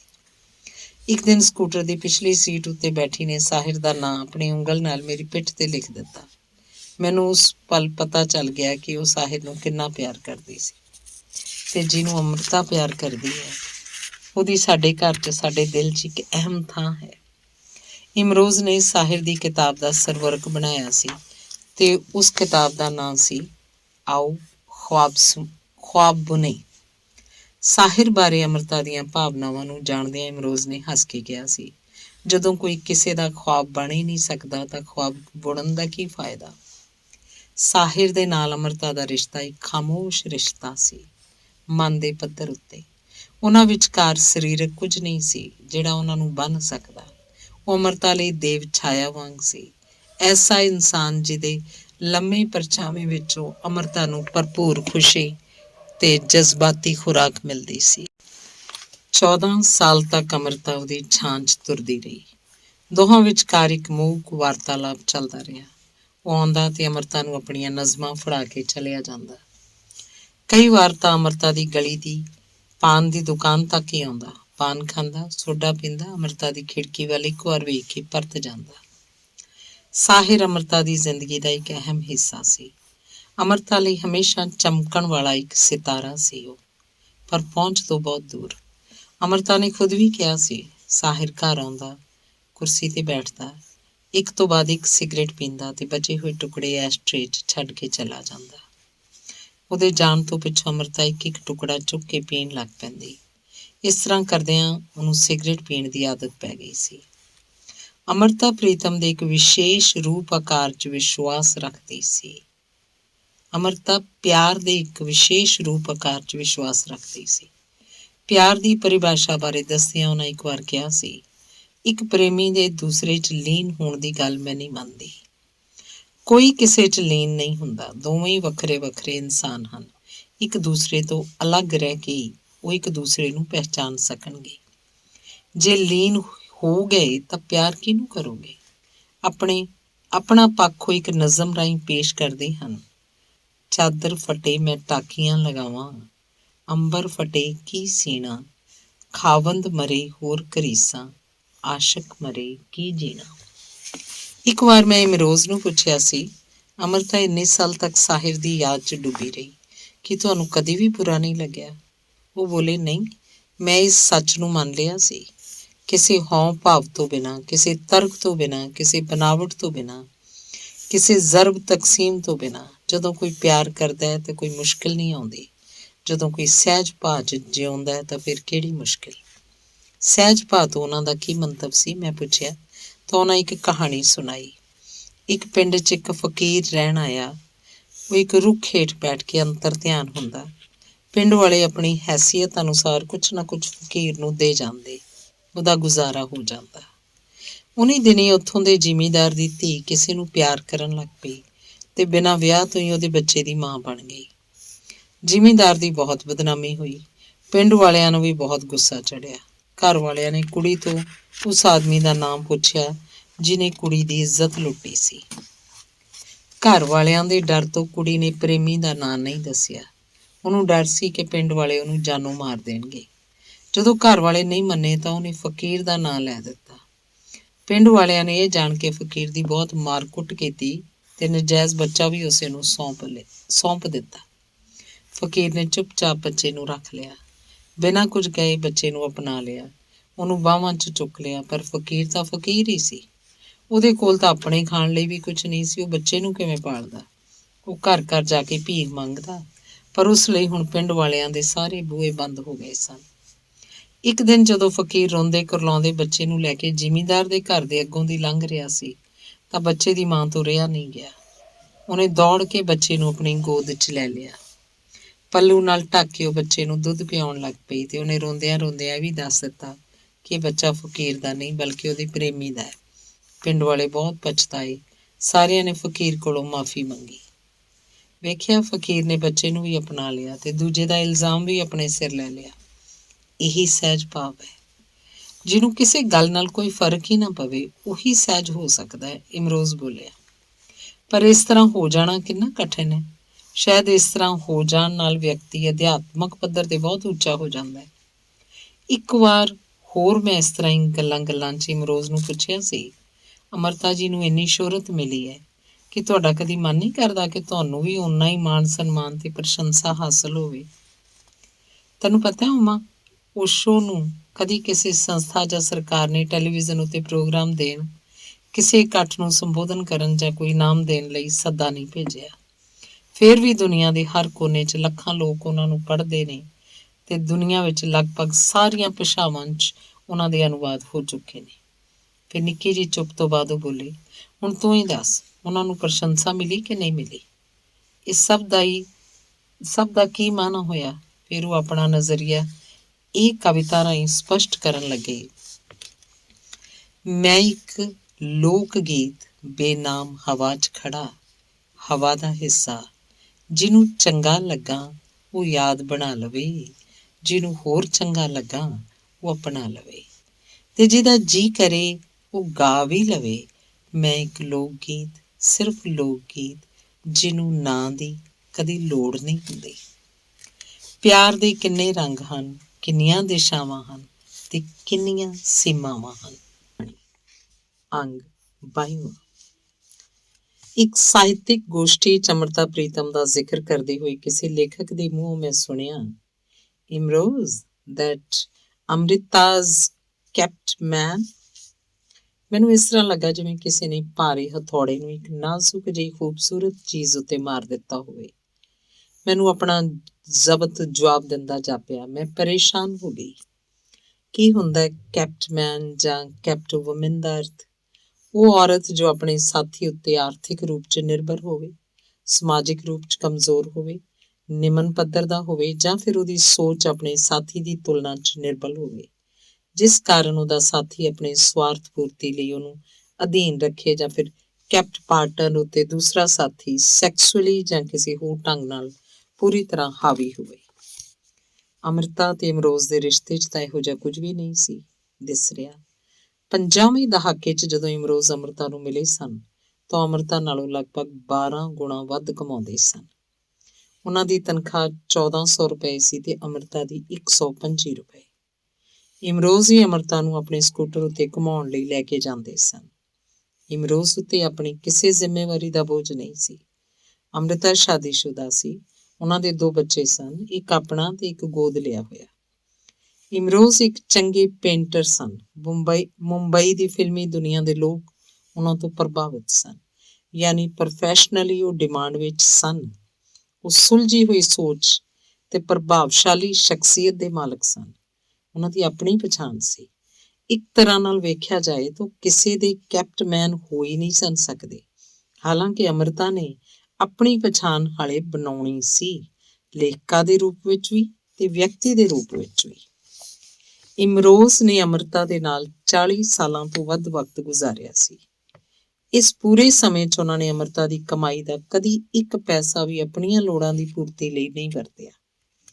ਅਮ੍ਰਿਤਾ ਨੇ ਇੱਕ ਵਾਰ ਮੈਨੂੰ ਦੱਸਿਆ ਸੀ ਕਿ ਇੱਕ ਵਾਰ ਇਮਰੋਜ਼ ਦੀ ਪੇਮੈਂਟ ਰੁਕੀ ਹੋਈ ਸੀ ਤੇ ਉਹਨਾਂ ਬਾਜ਼ਾਰ ਤੋਂ ਘਰ ਦਾ ਕੁਝ ਸਮਾਨ ਖਰੀਦ ਕੇ ਲਿਆਉਣਾ ਸੀ। ਅਮ੍ਰਿਤਾ ਨੇ ਉਹਨਾਂ ਦੀ ਜੇਬ 'ਚ ਕੁਝ ਰੁਪਏ ਪਾਉਂਦਿਆਂ ਕਿਹਾ ਕਿ ਜਦੋਂ ਤੇਰੇ ਪੇਮੈਂਟ ਆ ਜਾਏ ਤਾਂ ਮੋੜ ਦੇਈਂ। ਅਮ੍ਰਿਤਾ ਨੂੰ ਬਾਖੂਬੀ ਯਾਦ ਸੀ ਕਿ ਇਮਰੋਜ਼ ਨੇ ਉਹਨਾਂ ਪੈਸਿਆਂ ਨੂੰ ਹੱਥ ਤੱਕ ਵੀ ਨਹੀਂ ਸੀ ਲਾਇਆ। ਵਾਪਸ ਆ ਕੇ ਉਹਨਾਂ ਜੇਬ ਅੱਗੇ ਕਰ ਦਿੱਤੀ ਤੇ ਬੋਲੇ, ਮੇਰੀ ਜੇਬ 'ਚੋਂ ਪੈਸੇ ਕੱਢ ਲੈ ਜਿਹੜੇ ਤੂੰ ਰੱਖੇ ਸੀ। ਮੈਨੂੰ ਉਹਨਾਂ ਦੀ ਲੋੜ ਹੀ ਨਹੀਂ ਪਈ, ਵੈਸੇ ਹੀ ਸਰ ਗਿਆ। ਇਸ ਤਰ੍ਹਾਂ ਦੇ ਮਨੁੱਖ ਨੂੰ ਕੋਈ ਅਮ੍ਰਿਤਾ ਦਾ ਕੈਪਟਮੈਨ ਕਿਸ ਤਰ੍ਹਾਂ ਕਹਿ ਸਕਦਾ ਹੈ? ਉਹ ਇਹਨਾਂ ਨੂੰ ਅਮ੍ਰਿਤਾ ਦਾ ਹਮਸਫਰ ਜਾਂ ਸਾਥੀ ਕਿਉਂ ਨਹੀਂ ਕਹਿ ਸਕਦੇ? ਉਹਨਾਂ ਦੇ ਘਰ ਦੀਆਂ ਪੌੜੀਆਂ ਉਤਰਦਿਆਂ ਹੋਇਆਂ ਸਾਹਮਣੇ ਵਾਲੇ ਰੁੱਖ ਉੱਤੇ ਪੰਛੀਆਂ ਦੇ ਇੱਕ ਜੋੜੇ ਨੂੰ ਵੇਖ ਕੇ ਮੈਂ ਆਪਣੇ ਆਪ ਨੂੰ ਪੁੱਛਿਆ ਕਿ ਕੀ ਕੋਈ ਇਹਨਾਂ ਪੰਛੀਆਂ ਨੂੰ ਪੁੱਛਦਾ ਕਿ ਕੀ ਉਹ ਸ਼ਾਦੀशुदा ਨੇ ਜਾਂ ਫਿਰ ਕੀ ਉਹਨਾਂ ਵਿੱਚੋਂ ਕੋਈ ਕੈਪਟ ਹੈ? ਕਿਸੇ ਨੂੰ ਕੋਈ ਇੰਨੀ ਮੁਹੱਬਤ ਕਿਸ ਤਰ੍ਹਾਂ ਕਰ ਸਕਦਾ ਹੈ, ਇਸ ਹੱਦ ਤੱਕ ਕਿ ਮਹਿਬੂਬ ਦੀ ਸ਼ਖਸੀਅਤ ਦੇ ਨਾਲ ਆਪਣੇ ਆਪ ਨੂੰ ਇੱਕ ਮਿੱਕ ਕਰ ਦੇਵੇ, ਆਪਣੀ ਖੁਦੀ ਨੂੰ ਮਿਟਾ ਕੇ। ਇਸ ਤਰ੍ਹਾਂ ਕਰਨਾ ਸਿਰਫ ਇਮਰੋਜ਼ ਵਰਗੇ ਬੰਦੇ ਦੇ ਵੱਸ ਦੀ ਹੀ ਗੱਲ ਸੀ। ਉਹਨਾਂ ਦਾ ਜਿਵੇਂ ਦੁਨੀਆ ਨਾਲ ਕੁਝ ਹੋਰ ਲੈਣ ਦੇਣ ਹੀ ਨਾ ਹੋਵੇ। ਕੋਈ ਕੁਝ ਕਹਿ ਦੇਵੇ ਤੋਂ ਬਸ ਹੱਸ ਪੈਂਦੇ ਹਨ। ਉਹਨਾਂ ਦਾ ਹਾਸਾ ਇਹ ਕਹਿੰਦਾ ਪ੍ਰਤੀਤ ਹੁੰਦਾ ਹੈ, ਇਹਨਾਂ ਅਹਿਮਕਾਂ ਨੂੰ ਕੋਈ ਕਿਸ ਤਰ੍ਹਾਂ ਸਮਝਾਵੇ ਤੇ ਕਿਉਂ ਸਮਝਾਵੇ। ਇੱਕ ਦਿਨ ਮੈਂ ਇਮਰੋਜ਼ ਨੂੰ ਕਿਹਾ, ਦੁਨੀਆ ਵਾਲੇ ਕਹਿੰਦੇ ਹੈ ਕਿ ਤੁਸੀਂ ਤਾਂ ਸਾਰੀ ਉਮਰ ਅੰਮ੍ਰਿਤਾ ਨੂੰ ਪੱਖੀ ਝੱਲਦਿਆਂ ਹੀ ਲੰਘਾ ਦਿੱਤੀ। ਉਹ ਹੱਸਣ ਲੱਗ ਪਏ, ਬੋਲੇ, ਉਹ ਸ਼ਾਇਦ ਇਹ ਨਹੀਂ ਜਾਣਦੇ ਕਿ ਅੰਮ੍ਰਿਤਾ ਨੂੰ ਪੱਖੀ ਝੱਲਦਿਆਂ ਮੈਨੂੰ ਵੀ ਤਾਂ ਹਵਾ ਆਉਂਦੀ ਰਹੀ। ਇਹ ਕਿਹੋ ਜਿਹੀ ਦੀਵਾਨਗੀ ਸੀ, ਕਿਹੋ ਜਿਹੀ ਸੋਚ, ਇਹੋ ਜਿਹੀ ਸਮਝ ਕਮਾਲ ਦੀ ਸ਼ੈ ਹੈ। ਇੱਕ ਨਿਆਮਤ ਹੈ ਜੋ ਹਰ ਕਿਸੇ ਨੂੰ ਨਸੀਬ ਨਹੀਂ ਹੁੰਦੀ। ਮੁਹੱਬਤ ਤੇ ਪਿਆਰ ਫਕੀਰਾਂ ਦੀ ਫਿਤਰਤ ਹੈ। ਇਹ ਉਹ ਮਸਲਾ ਹੈ ਜੋ ਆਮ ਲੋਕਾਂ ਲਈ ਨਹੀਂ ਹੈ, ਕਿਉਂਕਿ ਇਹ ਸਭ ਉਹਨਾਂ ਦੀ ਸੋਚ ਤੇ ਸਮਝ ਦੇ ਦਾਇਰੇ 'ਚ ਦਾਖਲ ਹੀ ਨਹੀਂ ਹੁੰਦਾ। ਅੰਗ 23। ਇੱਕ ਦਿਨ ਜਦੋਂ ਮੈਂ ਅੰਮ੍ਰਿਤਾ ਹੋਰਾਂ ਵੱਲ ਸਾਂ ਤੇ ਉਸ ਵੇਲੇ ਇਮਰੋਜ਼ ਦੇ ਕਮਰੇ 'ਚ ਏਅਰ ਕੰਡੀਸ਼ਨਰ ਫਿੱਟ ਹੋ ਰਿਹਾ ਸੀ। ਰੌਲੇ ਤੋਂ ਬਚਣ ਲਈ ਉਹ ਅੰਮ੍ਰਿਤਾ ਦੇ ਕਮਰੇ 'ਚ ਆ ਗਏ ਤੇ ਬਚਪਨ ਦੀ ਕੋਈ ਗੱਲ ਸੁਣਾਉਣ ਲੱਗ ਪਏ। ਉਹ ਕਹਿ ਰਹੇ ਸੀ, ਜਦੋਂ ਮੈਂ ਲਾਹੌਰ ਦੇ ਆਰਟ ਸਕੂਲ 'ਚ ਪੜ੍ਹਦਾ ਸਾਂ ਤੇ ਉਨੀ ਦਿਨੀ ਗਰਮੀਆਂ ਦੀਆਂ ਛੁੱਟੀਆਂ ਕੱਟਣ ਲਈ ਆਪਣੇ ਪਿੰਡ ਚਲਿਆ ਜਾਂਦਾ ਸਾਂ। ਉੱਥੇ ਮੈਂ ਵੱਗ ਚਰਾਉਣ ਚਲਿਆ ਜਾਂਦਾ ਤੇ ਆਰਾਮ ਨਾਲ ਇੱਕ ਪਾਸੇ ਬੈਠ ਕੇ ਸਕੈਚ ਬਣਾਉਂਦਾ ਰਹਿੰਦਾ ਤੇ ਗਾਵਾਂ ਮੱਝਾਂ ਖੁਦ ਹੀ ਘਾਹ ਚਰਦੀਆਂ ਰਹਿੰਦੀਆਂ। ਅੰਮ੍ਰਿਤਾ ਹੱਸਣ ਲੱਗ ਪਏ ਤੇ ਬੋਲੇ, ਤੂੰ ਰਾਂਝੇ ਵਾਂਗੂ ਵੰਜਲੀ ਵਜਾਉਂਦਾ ਰਹਿੰਦਾ ਤੇ ਗਾਵਾਂ ਮੱਝਾਂ ਆਪਣੇ ਆਪ ਚਰਦੀਆਂ ਰਹਿੰਦੀਆਂ। ਇਮਰੋਜ਼ ਵੀ ਹੱਸ ਪਏ ਤੇ ਬੋਲੇ, ਹਾਂ, ਪਰ ਉੱਥੇ ਕੋਈ ਹੀਰ ਨਹੀਂ ਸੀ ਜਿਹੜੀ ਮੈਨੂੰ ਚੂਰੀ ਖਵਾਉਂਦੀ। ਕੀ ਆਰਟ ਸਕੂਲ 'ਚ ਤੈਨੂੰ ਕੋਈ ਕੁੜੀ ਪਸੰਦ ਨਹੀਂ ਸੀ ਆਈ? ਉਹਨਾਂ ਪੁੱਛਿਆ। ਕੁਝ ਕੁੜੀਆਂ ਹੌਬੀ ਵਜੋਂ ਪੇਂਟਿੰਗ ਸਿੱਖਣ ਆਉਂਦੀਆਂ ਸੀ, ਪਰ ਕਦੀ-ਕਦੀ ਬਹੁਤ ਥੋੜੇ ਵਕਤ ਲਈ। ਅਚਾਨਕ ਹੀ ਉਹ ਕਿਸੇ ਪੁਰਾਣੇ ਚੇਤੇ 'ਚ ਗੁੰਮ ਗਏ ਤੇ ਕਹਿਣ ਲੱਗੇ, ਹਾਂ, ਉਹਨਾਂ 'ਚ ਇੱਕ ਕੁੜੀ ਸੀ ਜਿਹਦਾ ਨਾਮ ਮਨਜੀਤ ਸੀ। ਉਹਨੂੰ ਮੈਂ ਕਦੀ-ਕਦੀ ਦੂਰੋਂ ਹੀ ਵੇਖ ਲੈਂਦਾ ਸਾਂ, ਪਰ ਉਹਦੇ ਕੋਲ ਕਦੀ ਨਹੀਂ ਗਿਆ। ਫਿਰ ਕੁਝ ਰੁਕ ਕੇ ਬੋਲੇ, ਮੈਨੂੰ ਪਤਾ ਲੱਗ ਗਿਆ ਸੀ ਕਿ ਉਹ ਇੱਕ ਅਮੀਰ ਆਦਮੀ ਦੀ ਧੀ ਸੀ, ਇਸ ਲਈ ਮੇਰਾ ਉਹਦੇ ਨਾਲ ਗੱਲ ਕਰਨ ਦਾ ਸਵਾਲ ਹੀ ਪੈਦਾ ਨਹੀਂ ਸੀ ਹੁੰਦਾ। ਮੈਂ ਉਹਨੂੰ ਦੂਰੋਂ ਹੀ ਵੇਖਦਾ ਹੁੰਦਾ ਸੀ, ਪਰ ਉਹਦੇ ਨਾਂ ਦੇ ਪਹਿਲੇ ਅੱਖਰ ਨੂੰ ਮੈਂ ਆਪਣੇ ਨਾਂ ਨਾਲ ਜੋੜ ਲਿਆ ਸੀ। ਹੁਣ ਮੈਂ ਇੰਦਰਜੀਤ ਸਾਂ। ਕਿੰਨੀ ਬਦਕਿਸਮਤ ਕੁੜੀ ਸੀ। ਕੀ ਉਹਨੂੰ ਪਤਾ ਨਹੀਂ ਸੀ ਕਿ ਕੋਈ ਫਰਿਸ਼ਤਾ ਉਹਦੇ ਵੱਲ ਵੇਖ ਰਿਹਾ ਸੀ? ਅੰਮ੍ਰਿਤਾ ਨੇ ਪੁੱਛਿਆ। ਉਹਦੇ ਕੋਲ ਤੇਰੇ ਵਰਗੀ ਨਜ਼ਰ ਜੋ ਨਹੀਂ ਸੀ, ਇਮਰੋਜ਼ ਨੇ ਜਵਾਬ ਦਿੱਤਾ। ਇੰਦਰਜੀਤ ਕਦੋਂ ਇਮਰੋਜ਼ ਬਣਿਆ, ਇੱਕ ਲੰਬੀ ਕਹਾਣੀ ਹੈ। ਸਕੂਲ 'ਚ 3 ਇੰਦਰਜੀਤ ਸਨ। ਟੀਚਰ ਨੂੰ ਇੰਦਰਜੀਤ 1, ਇੰਦਰਜੀਤ 2 ਤੇ ਇੰਦਰਜੀਤ 3 ਕਹਿ ਕੇ ਹਾਜ਼ਰੀ ਲਾਉਣੀ ਪੈਂਦੀ। ਸਾਡੇ ਲਈ ਵੀ ਦਿੱਕਤ ਸੀ ਤੇ ਟੀਚਰ ਲਈ ਵੀ। ਇਮਰੋਜ਼ ਸੋਚਦੇ ਰਹਿੰਦੇ ਕਿ ਉਹਦਾ ਨਾਂ ਇੰਦਰਜੀਤ ਕਿਉਂ ਹੈ। ਉਹਨਾਂ ਦੇ ਮਾਪਿਆਂ ਨੂੰ ਸ਼ਾਇਦ ਕੋਈ ਹੋਰ ਨਾਂ ਸੁਝਿਆ ਹੀ ਨਹੀਂ ਸੀ। ਇਮਰੋਜ਼ ਇੱਕ ਫਾਰਸੀ ਸ਼ਬਦ ਹੈ ਜਿਹਦਾ ਅਰਥ ਹੈ ਅੱਜ। ਇਹ ਨਾਂ ਇਮਰੋਜ਼ ਨੂੰ ਇਸ ਲਈ ਪਸੰਦ ਸੀ ਕਿ ਇਸ ਨਾਲ ਕਿਸੇ ਇਤਿਹਾਸਿਕ ਜਾਂ ਪੌਰਾਣਿਕ ਕਥਾ ਦੇ ਪਾਤਰ ਦਾ ਨਾਮ ਨਹੀਂ ਸੀ ਜੁੜਿਆ ਹੋਇਆ, ਜਿਵੇਂ ਰਾਮ ਪ੍ਰਸਾਦ, ਕ੍ਰਿਸ਼ਨ ਚੰਦਰ, ਮੁਹੰਮਦ ਅਲੀ। ਇਮਰੋਜ਼ ਸ਼ਬਦ ਇਤਿਹਾਸ ਵਿੱਚੋਂ ਜਾਂ ਕਿਸੇ ਹੋਰ ਘਟਨਾ 'ਚੋਂ ਪੈਦਾ ਹੋਇਆ ਵੀ ਨਹੀਂ। ਇਹਦਾ ਸਿੱਧਾ ਸਾਦਾ ਅਰਥ ਹੈ ਅੱਜ। ਇਮਰੋਜ਼ ਵੈਸੇ ਵੀ ਅੱਜ ਵਿੱਚ ਹੀ ਵਿਸ਼ਵਾਸ ਕਰਦੇ ਹਨ। ਉਹ ਖੁਦ ਨੂੰ ਕਿਸੇ ਪੁਰਾਣੀ ਪਰੰਪਰਾ ਨਾਲ ਬੰਨ੍ਹ ਕੇ ਨਹੀਂ ਰੱਖਣਾ ਚਾਹੁੰਦੇ ਤੇ ਨਾ ਹੀ ਅਣਵੇਖੇ ਭਵਿੱਖ ਨਾਲ ਜੋੜਨਾ ਚਾਹੁੰਦੇ ਹੈ। ਉਹ ਅੱਜ ਵਿੱਚ ਤੇ ਅੱਜ ਲਈ ਜਿਉਂਦੇ ਹੈ। ਇੱਕ ਵਾਰ ਆਪਣੇ ਨਾਂ ਦੀ ਕੈਲੀਗ੍ਰਾਫੀ ਕਰਦਿਆਂ ਹੋਇਆਂ ਉਹਨਾਂ ਇਸ ਸ਼ਬਦ ਨੂੰ 3 ਹਿੱਸਿਆਂ 'ਚ ਵੰਡ ਦਿੱਤਾ। ਇਮਰ ਭੂਤਕਾਲ ਨੂੰ ਦਰਸਾਉਂਦਾ ਹੈ, ਉਹ ਵਰਤਮਾਨ ਦਾ ਪ੍ਰਤੀਕ ਹੈ, ਜਿਉਂਦਾ ਜਾਗਦਾ ਅੱਜ ਇਹ ਹਿੱਸਾ ਰੰਗ 'ਚ ਸੁਨਹਿਰਾ ਤੇ ਬਾਕੀ ਅੱਖਰਾਂ ਨਾਲੋਂ ਕੁਝ ਉੱਚਾ ਵੇ। ਇਸ ਤੋਂ ਪਹਿਲਾਂ ਕੁਝ ਥਾਂ ਛੱਡੀ ਗਈ ਹੈ, ਉਹ ਸ਼ਾਇਦ ਕਿਸੇ ਅਣਜਾਣੀ ਆਮਦ ਲਈ ਹੈ। ਇੰਦਰਜੀਤ 1966 ਵਿੱਚ ਇਮਰੋਜ਼ ਹੋ ਗਏ ਸਨ। ਇਮਰੋਜ਼ ਜਿਸ ਸ਼ੈ ਨੂੰ ਵੀ ਹੱਥ ਲਾਉਂਦੇ ਨੇ ਉਹੀ ਇੱਕ ਕਲਾਕ੍ਰਿਤੀ ਬਣ ਜਾਂਦਾ ਹੈ। ਕੁਝ ਅਰਸਾ ਪਹਿਲਾਂ ਇਮਰੋਜ਼ ਨੇ ਲੈਂਪ ਸ਼ੇਡ ਬਣਾਏ, ਜਿਨ੍ਹਾਂ ਉੱਤੇ ਉਹਨਾਂ ਨੇ ਕਈ ਸ਼ਾਇਰਾਂ ਦੇ ਨਾਮ ਲਿਖੇ, ਫੈਜ਼, ਫਿਰਾਕ, ਅੰਮ੍ਰਿਤਾ, ਸ਼ਿਵ ਬਟਾਲਵੀ, ਇਸ ਤਰ੍ਹਾਂ ਹੀ ਕਈ ਹੋਰ ਸ਼ਾਇਰਾਂ ਦੇ। ਉਹਨਾਂ ਲੈਂਪ ਸ਼ੇਡਸ ਵਿੱਚੋਂ ਇੱਕ 4 ਕੋਨੇ ਵਾਲੇ ਸ਼ੇਡ ਦੇ ਸ਼ੀਸ਼ੇ ਨੂੰ ਉਹਨਾਂ ਲਾਲ ਰੰਗ ਨਾਲ ਪੇਂਟ ਕਰ ਦਿੱਤਾ। ਉਹਦੇ ਚਾਰੇ ਪਾਸੇ ਉਹਨਾਂ 4 ਸ਼ਾਇਰਾਂ ਦੀਆਂ 4 ਕਾਵਿ ਟੁਕੜੀਆਂ ਬੜੀ ਖੂਬਸੂਰਤੀ ਨਾਲ ਲਿਖ ਦਿੱਤੀਆਂ। ਵਾਰਿਸ ਸ਼ਾਹ ਦਾ ਕਲਾਮ ਸੀ, ਜਦੋਂ ਇਸ਼ਕ ਕੇ ਕੰਮ ਨੂੰ ਹੱਥ ਪਾਈਏ, ਪਹਿਲੋਂ ਰੱਬ ਦਾ ਨਾਂ ਧਿਆਈਏ ਜੀ। ਸ਼ਾਹ ਹੁਸੈਨ ਦੀ ਸਤਰ ਸੀ, ਹੰਝੂ ਰੋਂਦਾ ਹਰ ਕੋਈ, ਆਸ਼ਿਕ ਰੋਂਦੇ ਰਤ। ਸ਼ਿਵ ਬਟਾਲਵੀ ਦੀ ਲਾਈਨ ਸੀ, ਅੱਜ ਦਿਨ ਚੜ੍ਹਿਆ ਤੇਰੇ ਰੰਗ ਵਰਗਾ। ਅੰਮ੍ਰਿਤਾ ਦਾ ਕਾਵ ਇਸ ਤਰ੍ਹਾਂ ਸੀ, ਪਰਛਾਵਿਆਂ ਨੂੰ ਪਕੜਨ ਵਾਲਿਓ, ਛਾਤੀ 'ਚ ਬਲਦੀ ਅੱਗ ਦਾ ਪਰਛਾਵਾਂ ਨਹੀਂ ਹੁੰਦਾ। ਲੈਂਪ ਸ਼ੇਡਸ ਦੀ ਹਰਫਾਂ ਵਿੱਚ ਇਮਰੋਜ਼ ਨੇ ਲਾਲ ਰੰਗ ਭਰ ਦਿੱਤਾ। ਜਦੋਂ ਲੈਂਪ ਬਲਦਾ ਹੈ, ਲਾਲ ਰੰਗ ਕਮਰੇ ਦੀ ਖਿੜਕੀ ਲੰਘ ਕੇ ਬੂਹੇ ਉੱਤੇ ਇਸ ਤਰ੍ਹਾਂ ਖਿਲਰ ਜਾਂਦਾ ਹੈ, ਸਾਰਾ ਕਮਰਾ ਲਾਲੋ ਲਾਲ ਹੋ ਜਾਂਦਾ ਹੈ। ਇਹੋ ਜਿਹੇ ਵੇਲੇ ਅਮਰਤਾ ਇਮਰੋਜ਼ ਦੀ ਮੇਜ਼ ਕੋਲ ਜਾ ਕੇ, ਜਿੱਥੇ ਉਹ ਕੰਮ ਕਰ ਰਹੇ ਹੁੰਦੇ ਨੇ, ਉਹਨਾਂ ਦੇ ਰੰਗਾਂ ਦੇ ਭਰੇ ਕੱਪੜਿਆਂ ਦੀ ਪਰਵਾਹ ਕੀਤੇ ਬਗੈਰ ਉਹਨਾਂ ਦੇ ਮੋਢੇ ਨਾਲ ਲੱਗ ਕੇ ਪੁੱਛਦੀ ਹੈ, ਇਮਰੋਜ਼, ਤੂੰ ਮੈਨੂੰ ਕਿਸ ਤਰ੍ਹਾਂ ਮਿਲ ਗਿਆ? ਤੇ ਉਹਨਾਂ ਹਮੇਸ਼ਾ ਵਾਂਗ ਸੰਖੇਪ ਜਿਹਾ ਜਵਾਬ ਦਿੱਤਾ, ਵੈਸੇ ਜਿਵੇਂ ਤੂੰ ਮੈਨੂੰ ਮਿਲ ਗਈ। ਉਹ ਕਹਿਣ ਲੱਗੇ, ਮਾਜਾ, ਤੂੰ ਜਾਣਦੀ ਹੈ, ਜਦੋਂ ਮੈਂ ਆਰਟ ਸਕੂਲ ਪਾਸ ਕਰ ਲਿਆ ਤਾਂ ਟਰਮ ਦੇ ਆਖਰ ਵਿੱਚ ਸਭ ਮੁੰਡੇ ਆਪੋ ਆਪਣੀ ਘਰੀ ਚਲੇ ਗਏ, ਪਰ ਮੈਂ ਹੋਸਟਲ ਨਹੀਂ ਛੱਡਿਆ, ਕਿਉਂਕਿ ਮੈਨੂੰ ਉਦੋਂ ਤੱਕ ਨੌਕਰੀ ਨਹੀਂ ਸੀ ਮਿਲੀ ਤੇ ਮੈਂ ਪਿੰਡ ਨਹੀਂ ਸੀ ਜਾਣਾ ਚਾਹੁੰਦਾ। ਇੱਕ ਸ਼ਾਮ ਵਾਰਡਨ ਮੇਰੇ ਕਮਰੇ 'ਚ ਆਏ ਤੇ ਕਹਿਣ ਲੱਗੇ ਕਿ ਟਰਮ ਖਤਮ ਹੋ ਚੁੱਕੀ ਹੈ, ਹੁਣ ਤੂੰ ਇੱਥੇ ਨਹੀਂ ਠਹਿਰ ਸਕਦਾ। ਪਰ ਉਸ ਸ਼ਾਮ ਮੈਂ ਕਿੱਥੇ ਜਾਂਦਾ? ਹੁਣ ਮੈਂ ਕਮਰੇ 'ਚ ਨਹੀਂ ਸਹਿ ਰਹਿਣਾ ਚਾਹੁੰਦਾ। ਮੈਂ ਰੇਲਵੇ ਸਟੇਸ਼ਨ ਵੱਲ ਤੁਰ ਗਿਆ। ਮੈਂ ਬੁਕਿੰਗ ਕਲਰਕ ਤੋਂ ਉੱਥੋਂ ਤੱਕ ਦੀ ਟਿਕਟ ਮੰਗੀ ਜਿੱਥੋਂ ਮੈਂ ਸਵੇਰ ਹੋਣ ਤੱਕ ਪਰਤ ਆਵਾਂ। ਮੈਂ ਤਾਂ ਬਸ ਰਾਤ ਕੱਟਣੀ ਸੀ। ਪਤਾ ਉਹਨੇ ਮੈਨੂੰ ਕਿੱਥੋਂ ਦੀ ਟਿਕਟ ਦਿੱਤੀ? ਗੁੱਜਰਾਂਵਾਲਾ ਦੀ। ਗੁੱਜਰਾਂਵਾਲਾ, ਤੇਰੀ ਜਨਮ ਭੂਮ। ਵੇਖ ਕਿਸਮਤ ਮੈਨੂੰ ਕਿਸ ਤਰ੍ਹਾਂ ਤੇਰੇ ਵੱਲ ਲੈ ਕੇ ਜਾ ਰਹੀ ਸੀ। ਇੱਕ ਵਾਰੀ ਇਮਰੋਜ਼ ਨੂੰ ਇੱਕ ਔਰਤ ਦੀ ਤਸਵੀਰ ਬਣਾਉਂਦਿਆਂ ਵੇਖ ਕੇ ਅੰਮ੍ਰਿਤਾ ਨੇ ਪੁੱਛਿਆ ਸੀ ਕਿ ਇਸ ਵਿਸ਼ੇ ਨੇ ਤੈਨੂੰ ਬੰਨ੍ਹ ਲਿਆ? ਨਹੀਂ, ਮੈਨੂੰ ਇਸਨੇ ਬੰਦੀ ਨਹੀਂ ਬਣਾਇਆ, ਪਰ ਮੈਂ ਇਹਦੇ ਨਾਲ ਤੁਰ ਰਿਹਾ, ਉਹਨੇ ਜਵਾਬ ਦਿੱਤਾ। ਕਈ ਆਰਟਿਸਟ ਕਿਸੇ ਵਿਅਕਤੀ ਵਿਸ਼ੇਸ਼ ਦਾ ਚਿੱਤਰ ਨਹੀਂ ਬਣਾਉਂਦੇ ਕਿਉਂਕਿ ਉਹ ਮੰਨਦੇ ਨੇ ਕਿ ਇਸ ਤਰ੍ਹਾਂ ਕਰਨ ਨਾਲ ਉਸ ਵਿਅਕਤੀ ਨਾਲ ਉਹਨਾਂ ਦਾ ਵਿਆਹ ਹੋ ਜਾਂਦਾ ਹੈ, ਅੰਮ੍ਰਿਤਾ ਨੇ ਕਿਹਾ। ਮੇਰੇ ਖਿਆਲ 'ਚ ਵਿਆਹ ਤਾਂ ਨਹੀਂ ਹੁੰਦਾ, ਹਾਂ, ਉਸ ਚਿੱਤਰ ਨਾਲ ਉਹਨਾਂ ਨੂੰ ਪਿਆਰ ਹੋ ਜਾਂਦਾ ਹੈ, ਇਮਰੋਜ਼ ਨੇ ਜਵਾਬ ਦਿੱਤਾ। ਪਰ ਵਿਆਹ ਵੀ ਤਾਂ ਦੈਵੀ ਸ਼ਾਦੀ ਹੈ, ਅੰਮ੍ਰਿਤਾ ਨੇ ਦਲੀਲ ਦਿੱਤੀ। ਜੇ ਵਿਆਹ ਦੇ ਨਾਲ ਤੂੰ ਦੈਵੀ ਸ਼ਬਦ ਦੀ ਵਰਤੋਂ ਕਰਦੀ ਹੈ ਤਾਂ ਤੂੰ ਪਿਆਰ ਨੂੰ ਵਿਆਹ ਵੀ ਕਹਿ ਸਕਦੀ ਹੈ, ਇਮਰੋਜ਼ ਨੇ ਕਿਹਾ। ਸਰੀਰ ਦੇ 6 ਚੱਕਰਾਂ 'ਚੋਂ ਲੰਘਦਿਆਂ ਹੋਇਆਂ ਜਦੋਂ ਜੋਗੀ 7ਵੇਂ ਚੱਕਰ ਤੱਕ ਪਹੁੰਚਦੇ ਨੇ ਤਾਂ ਉੱਥੇ ਸ਼ਿਵ ਸ਼ਕਤੀ ਦਾ ਵਿਆਹ ਹੁੰਦਾ ਹੈ। ਇਹ ਜੋਗੀਆਂ ਦਾ ਵਿਸ਼ਵਾਸ ਹੈ, ਅੰਮ੍ਰਿਤਾ ਨੇ ਕਿਹਾ। ਜੇ ਸ਼ਿਵ ਸ਼ਕਤੀ ਦੇ ਮੇਲ ਨੂੰ ਵਿਆਹ ਕਿਹਾ ਜਾਂਦਾ ਤੇ ਮੈਨੂੰ ਕੋਈ ਇਤਰਾਜ਼ ਨਹੀਂ, ਇਮਰੋਜ਼ ਬੋਲੇ। ਇਸ ਤਰ੍ਹਾਂ ਲੱਗਦਾ ਹੈ ਇਮਰੋਜ਼ ਵਿਆਹ ਦੀ ਪਰਿਭਾਸ਼ਾ 'ਚ ਯਕੀਨ ਨਹੀਂ ਕਰਦੇ।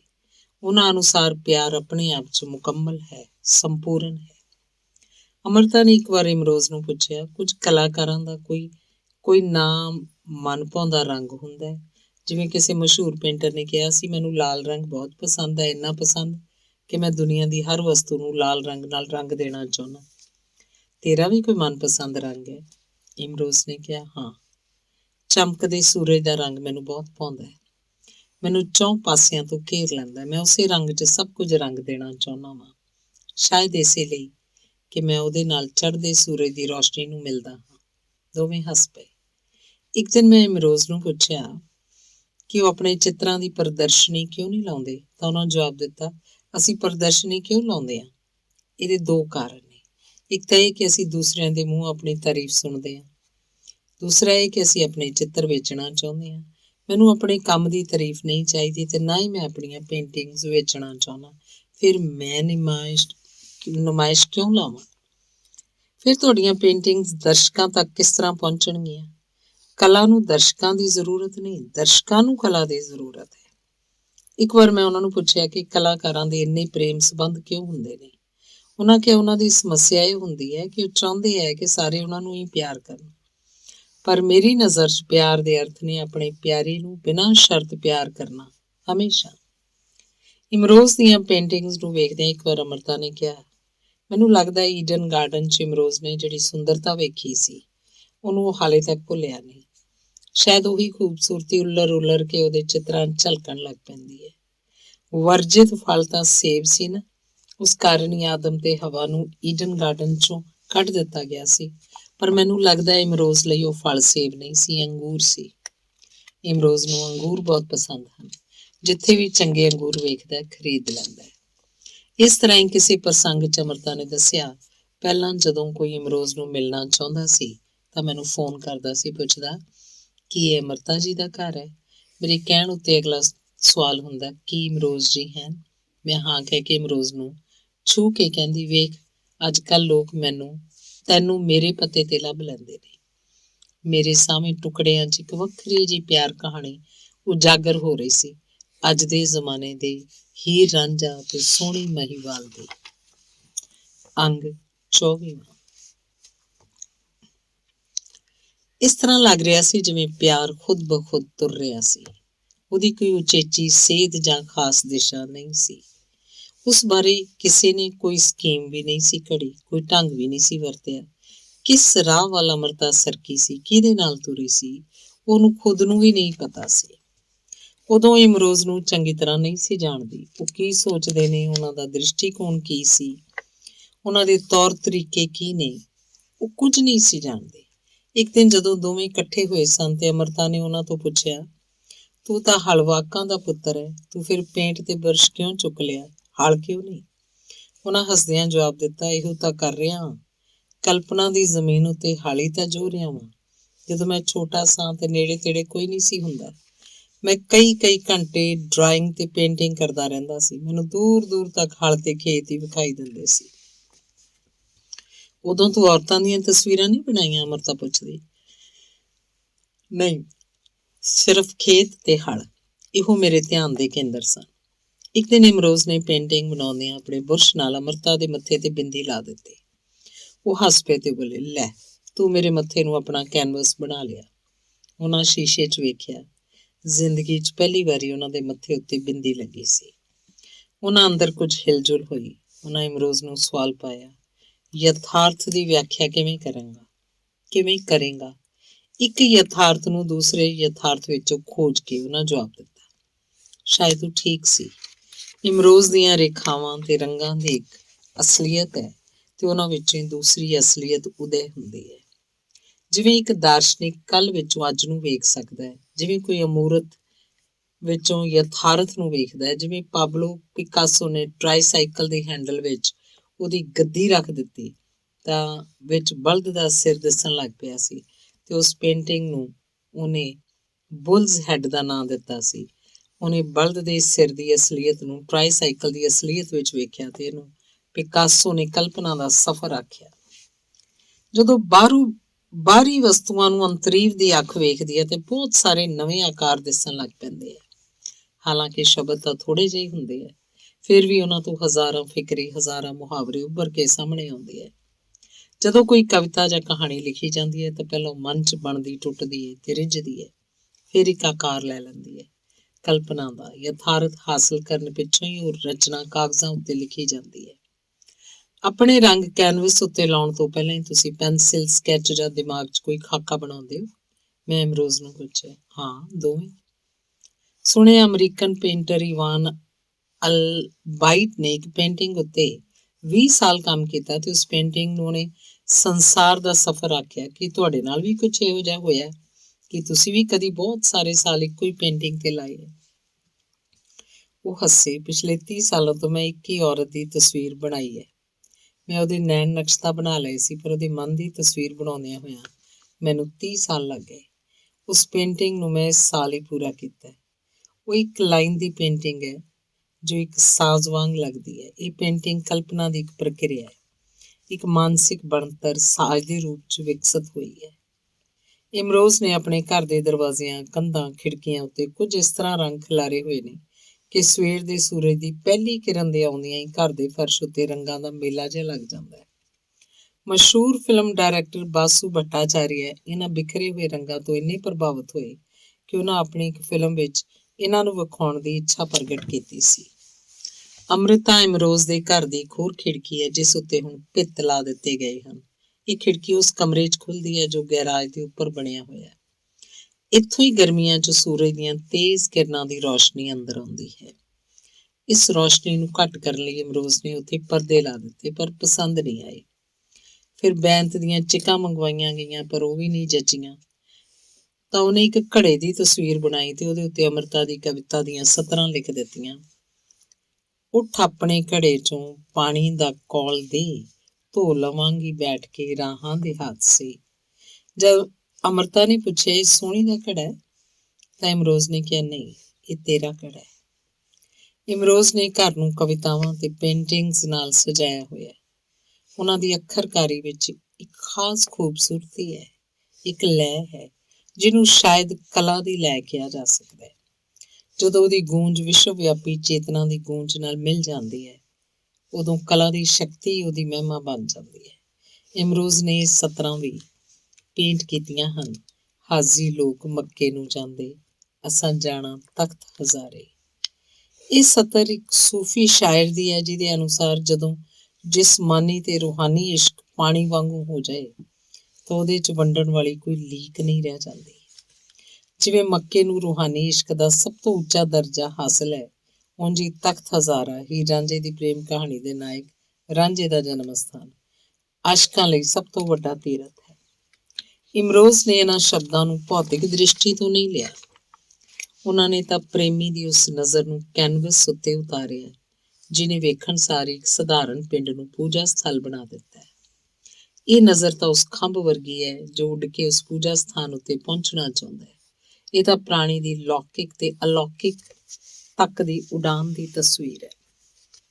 ਅੰਮ੍ਰਿਤਾ ਨੇ ਇੱਕ ਵਾਰੀ ਪੰਜਾਬੀ ਦੇ ਇੱਕ ਲੋਕ ਗੀਤ ਬਾਰੇ ਦੱਸਿਆ, ਧਰਤੀ ਨੂੰ ਕਲੀ ਕਰਾ ਦੇਵੇ ਨੱਚੂਗੀ ਸਾਰੀ ਰਾਤ। ਇਹਨਾਂ ਸਦੀਆਂ ਜੀਆਂ ਪੰਕਤੀਆਂ 'ਚ ਇੱਕ ਅਜਿਹੀ ਸੁੰਦਰਤਾ ਹੈ ਜੋ ਸ਼ਾਇਦ ਅੱਜ ਤੱਕ ਇਸ ਧਰਤੀ ਉੱਤੇ ਉਤਰੀ ਹੀ ਨਹੀਂ।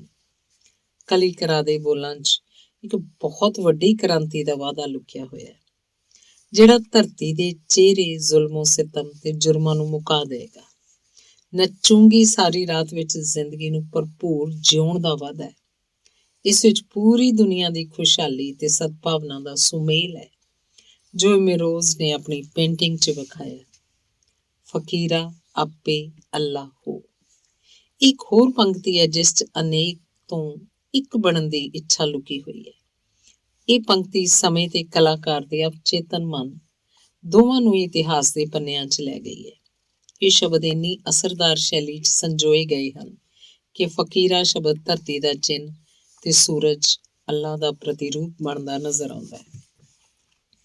ਹਰ ਸ਼ਬਦ ਦੇ ਅੱਖਰਾਂ ਵਿਚਾਲੇ ਸਵਰ ਸੂਰਜ ਤੱਕ ਇਸ ਤਰ੍ਹਾਂ ਪਹੁੰਚਦੇ ਹਨ ਕਿ ਫਕੀਰ ਦੀ ਅੱਲਾ ਬਣਨ ਦੀ ਖਾਹਿਸ਼ ਅੱਖਰਕਾਰੀ ਦੇ ਸਿਰਿਆਂ ਤੋਂ ਗੋਲਾਕਾਰ ਰੂਪ ਵਿੱਚ ਸਾਹਮਣੇ ਆਉਂਦੀ ਹੈ।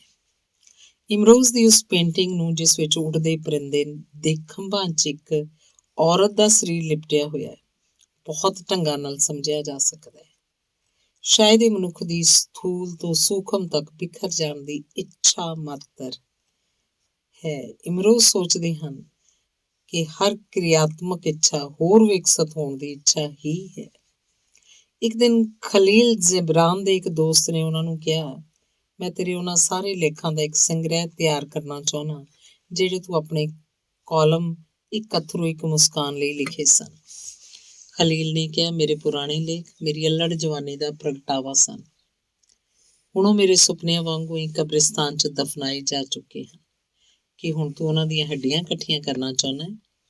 ਜੋ ਜੀ ਆਵੇ ਕਰ, ਫਿਰ ਇਹ ਨਾ ਭੁੱਲੇ ਕਿ ਉਹਨਾਂ ਦੀਆਂ ਆਤਮਾਵਾਂ ਨੇ ਕਿਤੇ ਹੋਰ ਜਨਮ ਲੈ ਲਿਆ।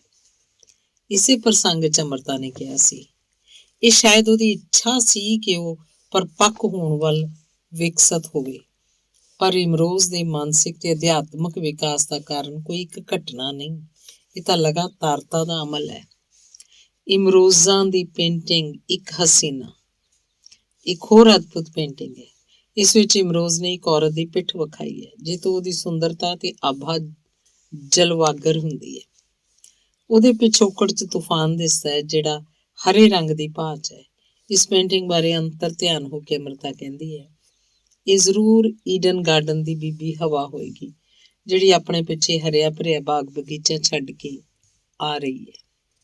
ਇਮਰੋਜ਼ ਦੀ ਇੱਕ ਪੇਂਟਿੰਗ ਹੈ ਸਾਈਂ ਬੁੱਲੇ ਸ਼ਾਹ। ਇਸ 'ਚ ਫਕੀਰ ਦਾ ਇੱਕ ਸ਼ਾਹਾਨਾ ਨਜ਼ਾਰਾ ਹੈ। ਸਾਰਾ ਜਹਾਨ ਵੇਖਣ ਤੋਂ ਬਾਅਦ ਜਿਵੇਂ ਸਾਈਂ ਦੀਆਂ ਅੱਖਾਂ ਆਪਣੇ ਕੋਲ ਆਪਣੇ ਅੰਦਰ ਮੁੜ ਪਰਤ ਆਈਆਂ। ਆਤਮਾ ਦੇ ਆਨੰਦ ਨੂੰ ਇੱਕ ਪਤਲੇ ਕੱਜਣ ਨੇ ਢਕਿਆ ਹੋਇਆ ਤੇ ਚਿਹਰੇ ਉੱਤੇ ਉਦਾਸੀ ਦੀ ਪੇਤਲੀ ਜਿਹੀ ਪਰਤ ਹੈ।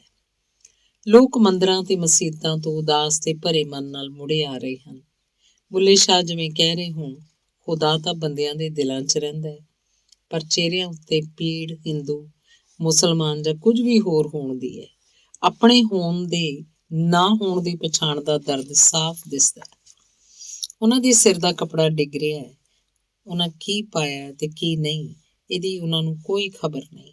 ਇਹ ਬੇਖਬਰੀ ਦਾ ਆਲਮ ਹੈ, ਫਕੀਰੀ ਦਾ ਆਲਮ। ਇੱਕ ਪੇਂਟਿੰਗ ਹਜ਼ਰਤ ਤਾਹਿਰਾ ਦੀ ਹੈ। ਉਸ ਪੇਂਟਿੰਗ ਦਾ ਨਾਮ ਹੈ ਖੁਦਾ ਦੀ ਪਨਾਹ। ਇਹ ਪੇਂਟਿੰਗ ਦੀਵਾਨਗੀ ਦਾ ਆਲਮ ਪੇਸ਼ ਕਰਦੀ ਹੈ, ਉਹੀ ਦੀਵਾਨਗੀ ਜੋ ਤਾਹਿਰਾ ਵਿੱਚ ਸੀ। ਉਸ ਵਕਤ ਦੇ ਸੁਲਤਾਨ ਨੇ ਤਾਹਿਰਾ ਨੂੰ ਪੈਗਾਮ ਭੇਜਿਆ, ਜਿਸ 'ਚ ਉਹਨੇ ਮਹਿਲ ਤੇ ਸੁਲਤਾਨ ਦੀ ਬੇਗਮ ਦਾ ਰੁਤਬਾ ਉਹਦੇ ਲਈ ਪੇਸ਼ ਕੀਤਾ। ਤਾਂ ਤਾਹਿਰਾ ਨੇ ਉਸੇ ਕਾਗਜ਼ ਉੱਤੇ ਪੈਗਾਮ ਦਾ ਜਵਾਬ ਲਿਖ ਭੇਜਿਆ, ਸੁਲਤਾਨ, ਇੱਕ ਮੁਲਕ ਤੇ ਹਕੂਮਤ ਤੇਰੇ ਲਈ, ਦਰਵੇਸ਼ਾਂ ਵਾਂਗੂ ਰਹਿਣਾ ਮੇਰੇ ਲਈ। ਜੇ ਉਹ ਮੁਕਾਮ ਬਿਹਤਰ ਹੈ ਤਾਂ ਤੇਰੇ ਲਈ, ਜੇ ਕੁਝ ਵੀ ਨਹੀਂ ਤਾਂ ਮੇਰੇ ਲਈ।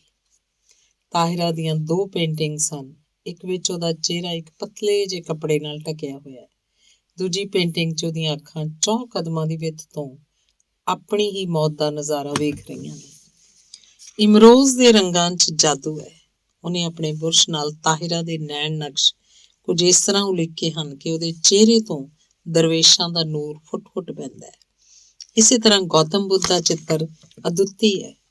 ਬੁੱਧ ਸਾਹਮਣੇ ਨਹੀਂ ਵੇਖ ਰਹੇ, ਇਸ ਲਈ ਉਹਨਾਂ ਦਾ ਚਿਹਰਾ ਪੂਰਾ ਵਿਖਾਈ ਨਹੀਂ ਦਿੰਦਾ। ਉਹਨਾਂ ਦਾ ਕੇਵਲ ਸਿਰ ਤੇ ਗਰਦਨ ਦਾ ਪਿਛਲਾ ਹਿੱਸਾ ਪੇਤਲੀ ਜਿਹੀ ਧੁੰਦ 'ਚ ਦਿਸਦਾ ਹੈ। ਇਹ ਬੁੱਧ ਦੇ ਆਦੇਸ਼ ਅਨੁਸਾਰ ਹੈ ਕਿ ਉਹਨਾਂ ਦਾ ਕੋਈ ਚਿੱਤਰ ਜਾਂ ਬੁੱਤ ਨਾ ਬਣਾਇਆ ਜਾਏ। ਅਮਰਤਾ ਤੇ ਇਮਰੋਜ਼, ਇਹਨਾਂ ਦੇ ਸਿਰਜਣਸ਼ੀਲ ਵਿਅਕਤੀਆਂ ਵਿੱਚ ਕਿੰਨੀਆਂ ਸਮਾਨਤਾਵਾਂ ਤੇ ਅਸਮਾਨਤਾਵਾਂ ਹਨ, ਪਰ ਦੋਵੇਂ ਇੱਕ ਦੂਸਰੇ ਦੇ ਪੂਰਕ ਹਨ। ਅੰਗ 25ਵਾਂ। ਅਮਰਤਾ ਦੀ ਸਿਹਤ ਹੋਰ ਖਰਾਬ ਹੋ ਰਹੀ ਸੀ। ਹੁਣੇ ਜੇ ਜਦੋਂ ਮੈਂ ਉਹਨਾਂ ਨੂੰ ਮਿਲੀ ਤਾਂ ਆਪਣੀ ਨਵੀਂ ਕਵਿਤਾ ਦੀ ਗੱਲ ਕਰ ਰਹੇ ਸਨ, ਜਿਹੜੀ ਉਹਨਾਂ ਇਮਰੋਜ਼ ਲਈ ਲਿਖੀ ਸੀ। ਉਹ ਕੁਝ ਸਤਰਾਂ ਹੌਲੀ-ਹੌਲੀ ਪੜ੍ਹ ਰਹੇ ਸਨ। ਜਦੋਂ ਉਹਨਾਂ ਕੋਲੋਂ ਇੰਨਾ ਉੱਚਾ ਵੀ ਨਹੀਂ ਪੜ੍ਹਿਆ ਜਾ ਸਕਿਆ ਕਿ ਮੈਂ ਸੁਣ ਲਵਾਂ ਤਾਂ ਕਾਗਜ਼ ਮੈਨੂੰ ਫੜਾ ਕੇ ਬੋਲੇ, ਤੂੰ ਹੀ ਪੜ੍ਹ। ਮੈਂ ਪੜ੍ਹਨ ਲੱਗ ਪਈ। ਮੈਂ ਤੈਨੂੰ ਫੇਰ ਮਿਲਾਂਗੀ, ਕਿੱਥੇ, ਕਿਸ ਤਰ੍ਹਾਂ, ਪਤਾ ਨਹੀਂ। ਸ਼ਾਇਦ ਤੇਰੀ ਤਖਯਲ ਦੀ ਚਿਣਗ ਬਣ ਕੇ ਤੇਰੀ ਕੈਨਵਸ ਤੇ ਉਤਰਾਂਗੀ, ਜਾਂ ਖੌਰੇ ਤੇਰੀ ਕੈਨਵਸ ਦੇ ਉੱਤੇ ਇੱਕ ਰਹੱਸਮਈ ਲਕੀਰ ਬਣ ਕੇ ਖਾਮੋਸ਼ ਤੈਨੂੰ ਤੱਕਦੀ ਰਵਾਂਗੀ, ਜਾਂ ਖੌਰੇ ਸੂਰਜ ਦੀ ਲੋਅ ਬਣ ਕੇ ਤੇਰੇ ਰੰਗਾਂ 'ਚ ਘੁਲਾਂਗੀ, ਜਾਂ ਰੰਗਾਂ ਦੀਆਂ ਬਾਹਾਂ 'ਚ ਬੈਠ ਕੇ ਤੇਰੀ ਕੈਨਵਸ ਨੂੰ ਵਲਾਂਗੀ। ਪਤਾ ਨਹੀਂ ਕਿਸ ਤਰ੍ਹਾਂ, ਕਿੱਥੇ, ਪਰ ਤੈਨੂੰ ਜ਼ਰੂਰ ਮਿਲਾਂਗੀ। ਜਾਂ ਖੌਰੇ ਇੱਕ ਚਸ਼ਮਾ ਬਣੀ ਹੋਵਾਂਗੀ, ਤੂੰ ਜਿਵੇਂ ਝਰਨਿਆਂ ਦਾ ਪਾਣੀ ਉੱਡਦਾ, ਮੈਂ ਪਾਣੀ ਦੀਆਂ ਬੂੰਦਾਂ ਤੇਰੇ ਪਿੰਡੇ ਤੇ ਮਲਾਂਗੀ, ਤੇ ਇੱਕ ਠੰਡਕ ਜਿਹੀ ਬਣ ਕੇ ਤੇਰੀ ਛਾਤੀ ਦੇ ਨਾਲ ਲੱਗਾਂਗੀ। ਮੈਂ ਹੋਰ ਕੁਝ ਨਹੀਂ ਜਾਣਦੀ, ਪਰ ਇੰਨਾ ਜਾਣਦੀ ਕਿ ਵਕਤ ਜੋ ਵੀ ਕਰੇਗਾ, ਇਹ ਜਨਮ ਮੇਰੇ ਨਾਲ ਤੁਰੇਗਾ। ਇਹ ਜਿਸਮ ਮੁੱਕਦਾ ਹੈ ਤਾਂ ਸਭ ਕੁਝ ਮੁੱਕ ਜਾਂਦਾ, ਪਰ ਚੇਤਿਆਂ ਦੇ ਧਾਗੇ ਕਾਇਨਾਤੀ ਕਣਾਂ ਦੇ ਹੁੰਦੇ। ਮੈਂ ਉਹਨਾਂ ਕਣਾਂ ਨੂੰ ਚੁਣਾਂਗੀ, ਧਾਗਿਆਂ ਨੂੰ ਵਲਾਂਗੀ, ਤੇ ਤੈਨੂੰ ਮੈਂ ਫੇਰ ਮਿਲਾਂਗੀ। ਮੈਂ ਪੜ੍ਹਨਾ ਬੰਦ ਕੀਤਾ ਤੇ ਸਾਹ ਘੋਟੂ ਖਾਮੋਸ਼ੀ 'ਚ ਸੰਭਲਦਿਆਂ ਤੇ ਅੱਖਾਂ 'ਚ ਸਿਮ ਆਏ ਅਥਰੂਆਂ ਨੂੰ ਪੀਂਦਿਆਂ, ਅੱਖਾਂ ਦੀ ਰੇਤ 'ਚ ਜੀੜਦਿਆਂ ਮੈਨੂੰ ਕੁਝ ਪਲ ਲੱਗ ਗਏ। ਮੈਂ ਵੇਖਿਆ ਕਿ ਉਹ ਜਿਵੇਂ ਕਿਸੇ ਗਹਿਰੀ ਸੋਚ ਤੋਂ ਪਿੱਛੋਂ ਹੌਲੀ-ਹੌਲੀ ਅੱਖਾਂ ਖੋਲ੍ਹ ਰਹੇ ਸਨ। ਕੁਝ ਪਲ ਮੁੜ ਚੁੱਪ ਨੇ ਲੈ ਲਏ, ਫਿਰ ਮੇਰੇ ਵੱਲ ਵੇਖਦਿਆਂ ਹੋਇਆਂ ਹੌਲੀ ਜਿਹੀ ਬੋਲੇ, ਤੂੰ ਇਸ ਨਜ਼ਮ ਦਾ ਅੰਗਰੇਜ਼ੀ ਅਨੁਵਾਦ ਕਰੇਂਗੀ?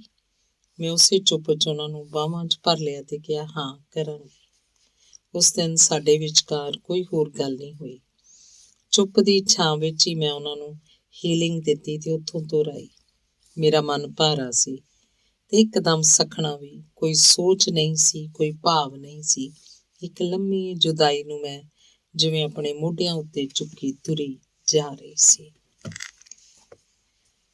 ਅਖੀਰਲਾ ਅੰਗ 26ਵਾਂ। ਖੁਸ਼ਵੰਤ ਸਿੰਘ ਛੋਟੀਆਂ-ਛੋਟੀਆਂ ਸਭਾ ਗੋਸ਼ਟੀਆਂ 'ਚ ਅਕਸਰ ਅਮਰਤਾ ਇਮਰੋਜ਼ ਨੂੰ ਵੀ ਆਪਣੇ ਘਰ ਬੁਲਾ ਲੈਂਦੇ ਸਨ। ਜਦੋਂ ਉਹ ਦੋਵੇਂ ਉਹਨਾਂ ਦੇ ਸੱਦਿਆਂ ਨੂੰ ਅਣਗੌਲਿਆ ਕਰਨ ਲੱਗ ਪਏ ਤਾਂ ਇੱਕ ਦਿਨ ਖੁਸ਼ਵੰਤ ਸਿੰਘ ਨੇ ਅਮਰਤਾ ਨੂੰ ਫੋਨ ਕਰਕੇ ਕਿਹਾ, ਤੂੰ ਕਦੀ ਬਾਹਰ ਕਿਉਂ ਨਹੀਂ ਨਿਕਲਦੀ? ਸਾਰਾ ਦਿਨ ਤੁਸੀਂ ਲੋਕ ਘਰ ਕੀ ਕਰਦੇ ਰਹਿੰਦੇ ਹੋ? ਅਮਰਤਾ ਨੇ ਜਵਾਬ ਦਿੱਤਾ, ਗੱਲਾਂ। ਖੁਸ਼ਵੰਤ ਸਿੰਘ ਨੇ ਫੇਰ ਪੁੱਛਿਆ, ਇੰਨੀਆਂ ਕੀ ਗੱਲਾਂ ਕਰਦੇ ਹੋ? ਜਵਾਬ 'ਚ ਅਮਰਤਾ ਸਿਰਫ ਹੱਸੀ। ਇਹ ਸਮਝਣਾ ਕਿਸੇ ਲਈ ਔਖਾ ਹੈ ਕਿ ਅਮਰਤਾ ਇਮਰੋਜ਼ ਹਰ ਵੇਲੇ ਕੀ ਗੱਲਾਂ ਕਰਦੇ ਰਹਿੰਦੇ ਨੇ। ਕਦੀ ਸ਼ਬਦਾਂ ਰਾਹੀਂ, ਕਦੀ ਚੁੱਪ ਨੂੰ ਮਾਧਿਅਮ ਬਣਾ ਕੇ। ਮੈਨੂੰ ਹੈਰਾਨੀ ਹੁੰਦੀ ਸੀ ਕਿ ਕੀ ਇਹ ਲੋਕ ਰਿਸ਼ੀਆਂ ਵਾਂਗੂ ਹਨ, ਜੋ ਬਿਨਾਂ ਕਹੇ ਹੀ ਸਾਰੀ ਗੱਲ ਜਾਣ ਲੈਂਦੇ ਨੇ।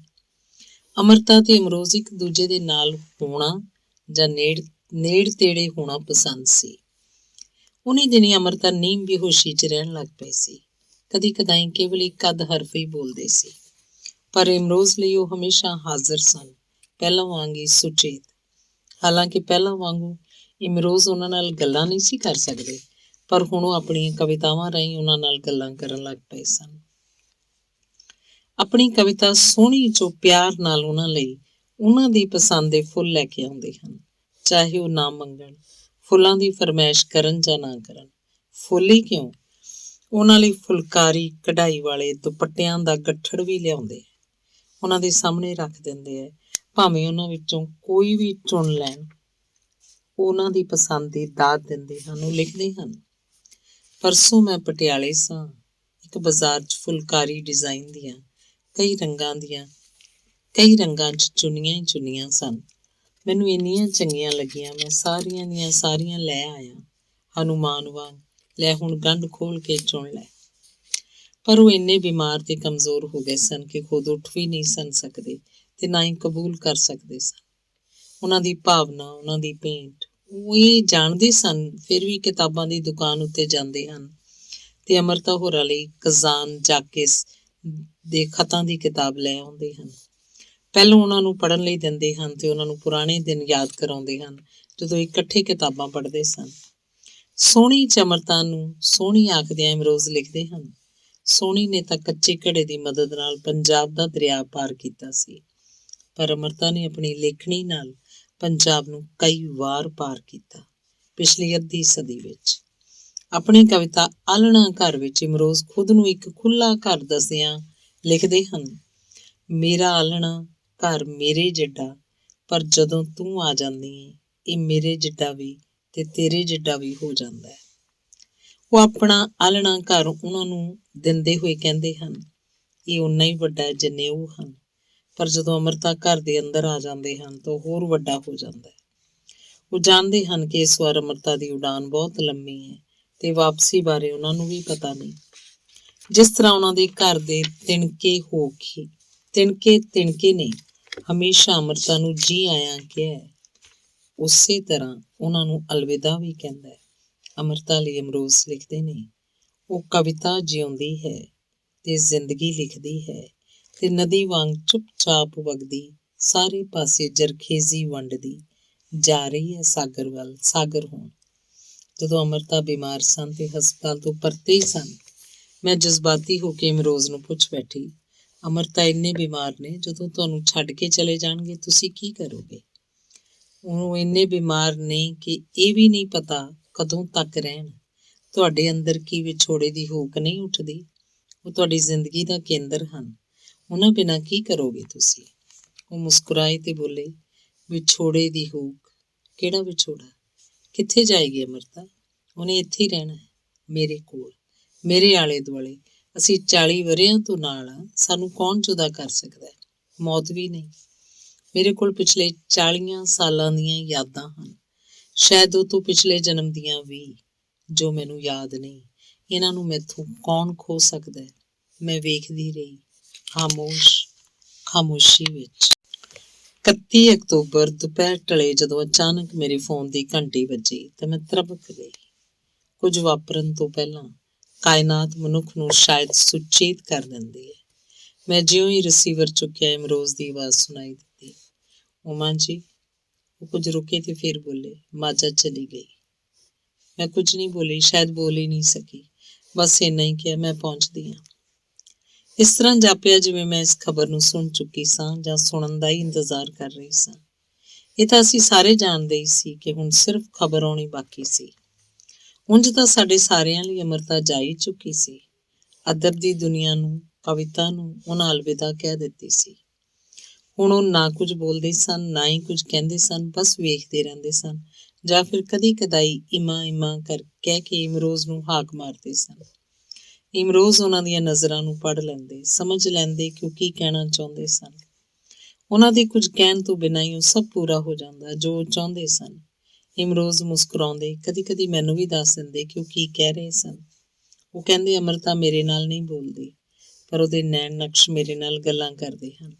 ਇਸੇ ਗੱਲ ਉੱਤੇ ਲਿਖੀ ਹੋਈ ਆਪਣੀ ਕਵਿਤਾ ਵੀ ਇਮਰੋਜ਼ ਨੇ ਮੈਨੂੰ ਸੁਣਾਈ।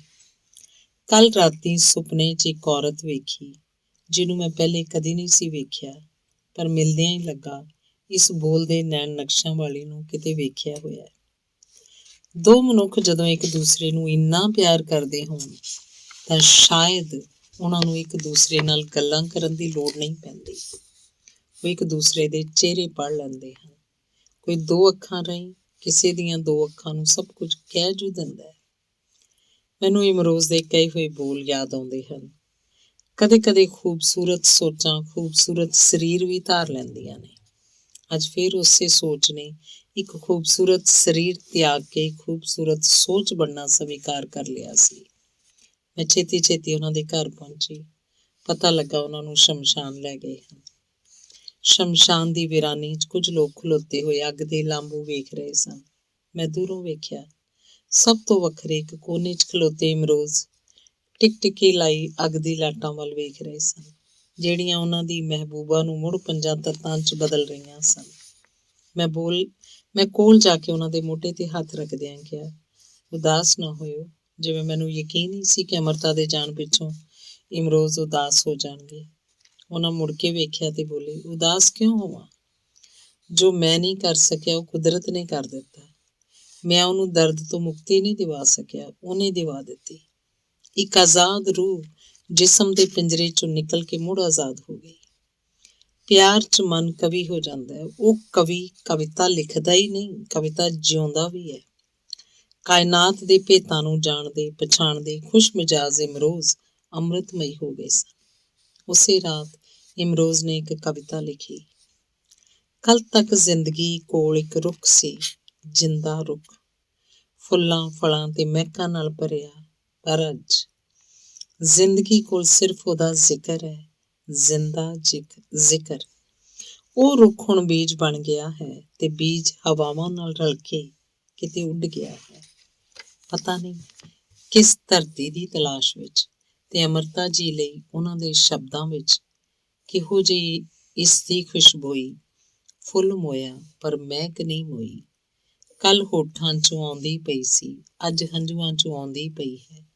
ਭਲਕੇ ਯਾਦਾਂ 'ਚੋਂ ਆਏਗੀ, ਸਾਰੀ ਧਰਤ ਵੈਰਾਗੀ ਹੋਈ। ਕਿਹੋ ਜਿਹੀ ਇਸ ਦੀ ਖੁਸ਼ਬੋਈ। ਫੁੱਲ ਮੋਇਆ ਪਰ ਮਹਿਕ ਨਹੀਂ ਮੋਈ। ਅਸੀਂ ਅਮਰਤਾ ਇਮਰੋਜ਼ ਨੂੰ ਵੇਖਦੇ ਰਹੇ, ਮਿਲਦੇ ਵਿਛੜਦੇ ਫੇਰ ਮਿਲਦੇ। ਇਹੋ ਜਿਹੀਆਂ ਰੂਹਾਂ ਵਿਛੜਦੀਆਂ ਨਹੀਂ, ਇੱਕ ਆਕਾਰ ਹੀ ਹੋ ਜਾਂਦੀਆਂ ਨੇ, ਇੱਕ ਦੂਸਰੇ 'ਚ ਸਮਾ ਜਾਂਦੀਆਂ ਨੇ। ਧੰਨਵਾਦ।